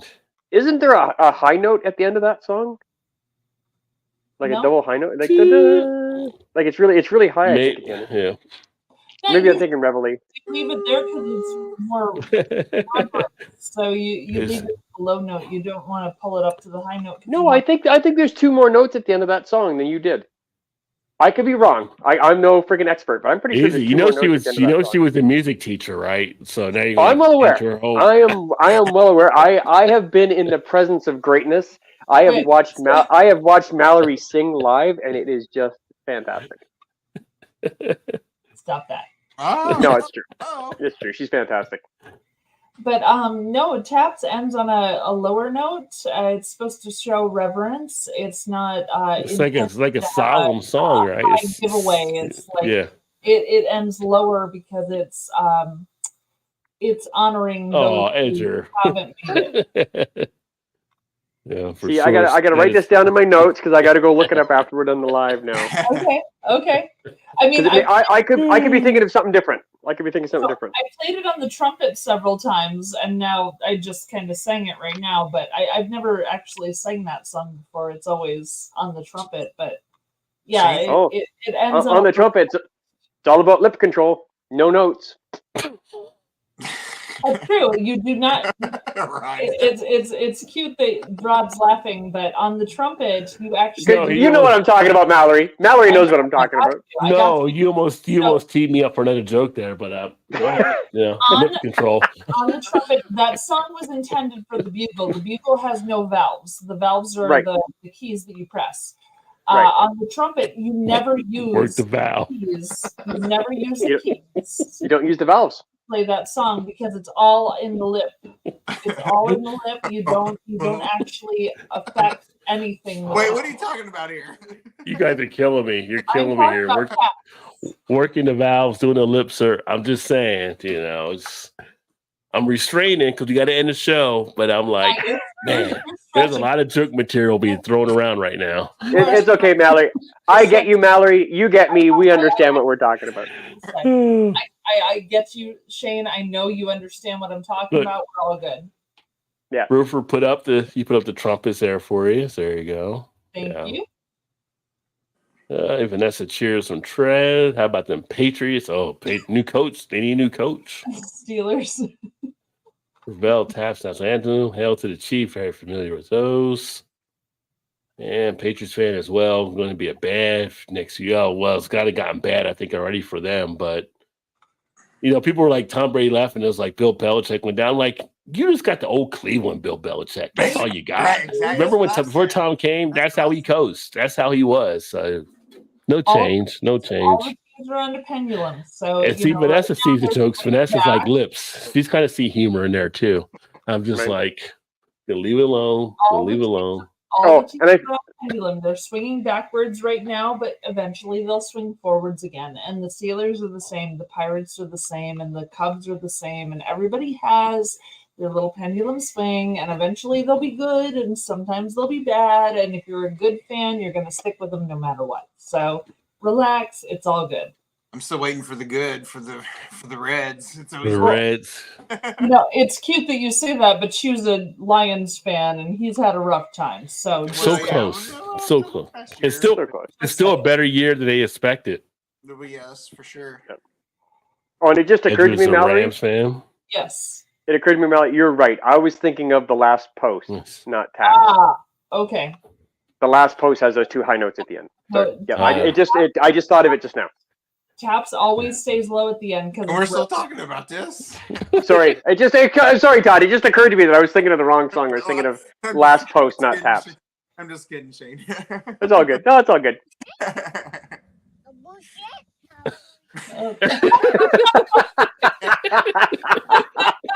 I have to find a way to work that in for sure. Yeah, he Of course. does. Yeah, he does. Of course. He has to find a way to work that in. Oh, you know It'd be me. an It's all failure if he didn't. yeah. Yeah, for sure. All right. Well, we better get about it because then Todd sends me a message next morning. Why'd you let us go so late? I'm like, work comes early. I didn't say nothing in because that was basically my fault for that one. Yeah. But my goal was just to get to my end of the day tomorrow because I'm on a 3-day weekend. Todd's on a 3-day weekend. So President's Day. All right, President's Day. Yeah. They couldn't pick between Lincoln and Washington's birthday, so they put it right in the middle. That's right. Yeah. Yeah. Yeah. 2 for And 1. then 2 for 1. 2 for. That's right. 2 for What was it? 2 guys in a cup or something? 2 guys. Oh, What did you I'm say? Not telling you. I'm not telling you because What did it's Shane? awful. Shane said earlier it was 2 guys. See it. 2 Don't- girls in a cup. Oh, sorry, Mal. Don't Oh. look it. No, don't look it up. Don't look it up, but it's two girls, 2 1 girls, cup. 1 cup. 2 girls. Don't 1 look it up. cup. Okay. Don't tell Don't me look it what up. Just to be clear Don't about look it. Don't look it up, man. And it's like, You don't need to see that. Tomorrow, When Todd said soft serve chocolate ice cream, he was right. Please do not look this up. Well, it can't be. It can't be worse than the Cleveland Steamer. It's pretty damn close. Have you seen the Cleveland Steamer? No, I don't want to know, but it's Maybe you want to Look look it it up up. on Urban Dictionary. Maybe you want to look it up. Fuck you! I'm not looking up anything else for you fuckers. Not looking at anything else. I hate you guys. We want to see if your face can turn that shade of red again one more time before the night's over. Oh my god! I just thought about the thing, the cone again. Oh my god! Why is there? I think we put Mal on nuke alert. Mal's on nuke alert right now. She's about to blow. Right? You guys are terrible. Why is this a thing? Why does this exist? Oh my god! Construction, Oh. road construction is going to be a whole new thing to Mount now. Going down. Oh, the road. none came tonight. Let's see here. Oh, Tressa, we're supposed to get snow rain mix tomorrow. Oh, be safe. Well, Todd, you might be getting that too then. Yeah, Yeah, since we're you're not supposed that to far get, from like, Triss. They're saying Well, I like 4 hope to there's 6 no inches tomorrow night. snowballs. What'd I she mean, say? if you're home, you know what, Mal, if you're home for the day, No snowballs. No. it's not. Oh my god.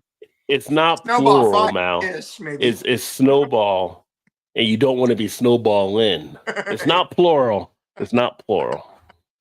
Patrick says, I think the Reds are going to be good this year. I've heard that too. I heard they might have a pretty good squad for coming in this year. Well, they should because they were all basically 6 rookies last year that played, so they should be Yeah. on the up and up. Trez is ready to go Reds. Well, maybe this year, like you and Trez, and actually plus Pat's there too. Y'all can all probably get together for a Reds game. Yeah. Yeah, Yep. I'll be coming back in August. I'll have to let you know when I'm back up there. Maybe if it's the Reds are home, maybe you guys will make it up for a game or something. Yeah, because I was supposed to meet Hopefully I'll Trez. see you in April or July before that. Hopefully, yeah, hopefully. So now that I know you guys are going down to the Vegas one, I'll check to see on that too. But the Toronto one's definitely because Niagara Falls is only like a less than a 6-hour drive for me here, so I'll probably drive if I can. Because that would be like Cincinnati to Chicago when I would drive, rather than deal with the airport and probably have to change flights and deal with bullshit when I drive for 6 hours. Get there just fast, probably. Yeah. But Yeah. Vegas, just saying, Vegas.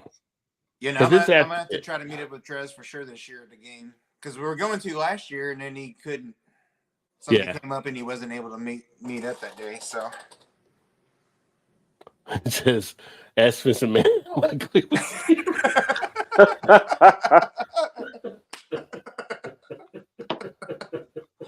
that was good. That was good. That was funny. Oh my gosh, yeah. Yeah, it's yeah.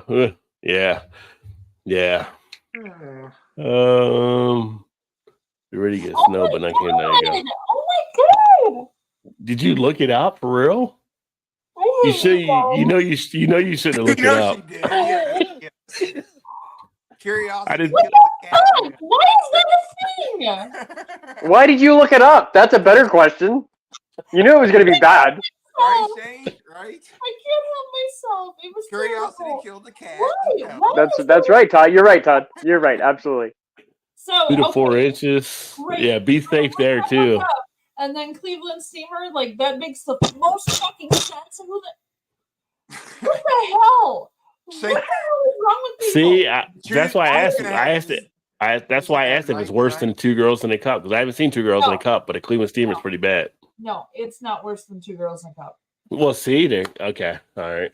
So I didn't know. I can say for sure now that it's not worse. But what the fuck? Why? Hey, you can't blame us. You looked it up. That's on you. As Joe was That's once right. once again, as Mal learns new things tonight. Holy. It gets scarred for life. I'm destroyed. Like, why is that a thing? When Chew gets home tonight, he's gonna be like, "What the hell was going on tonight?" Right? When Chew gets home tonight, I'm gonna be like, "Stay the fuck away from me! Don't you come near me! Oh my god, there's shit out there! No." It's gonna be over in the corner, just And rocking. I have not seen that drink there, Edger, as well. I know that Snoop had the wines, but I haven't seen anything else that they were working on. Yeah, Brofer's, he's just laughing at this point. Yeah. Teabag and Snowball Traffic Coast, don't look that stuff up. Yeah, right. Don't. It's at your own peril. It's not a chili dog. Wait a minute. Is this a chili dog something, or are you talking about just a coney? Because I'm afraid to ask now, Pat. I'm just saying. Don't do that, right? I almost spit my beer all over the screen. I was like, you know what I'm saying? Like, is that funny? Oh or my is that God. something else? I'm like- It is not All a right. thing. It's not a thing. We better get up on out of here before we get censored or something. wait, But no, yeah, It did it's show like up. way after hours. Oh Yeah. my god! Oh, it's a thing! It's a thing! Quit looking this shit up, Mallory. Quit looking it up. What's the matter with you? Just stop! Just stop! She can't help it. well, hopefully, folks, we put a smile on your face as you head into the Friday and into the weekend. As always, that's what we try to do. Thanks for everybody that tuned in.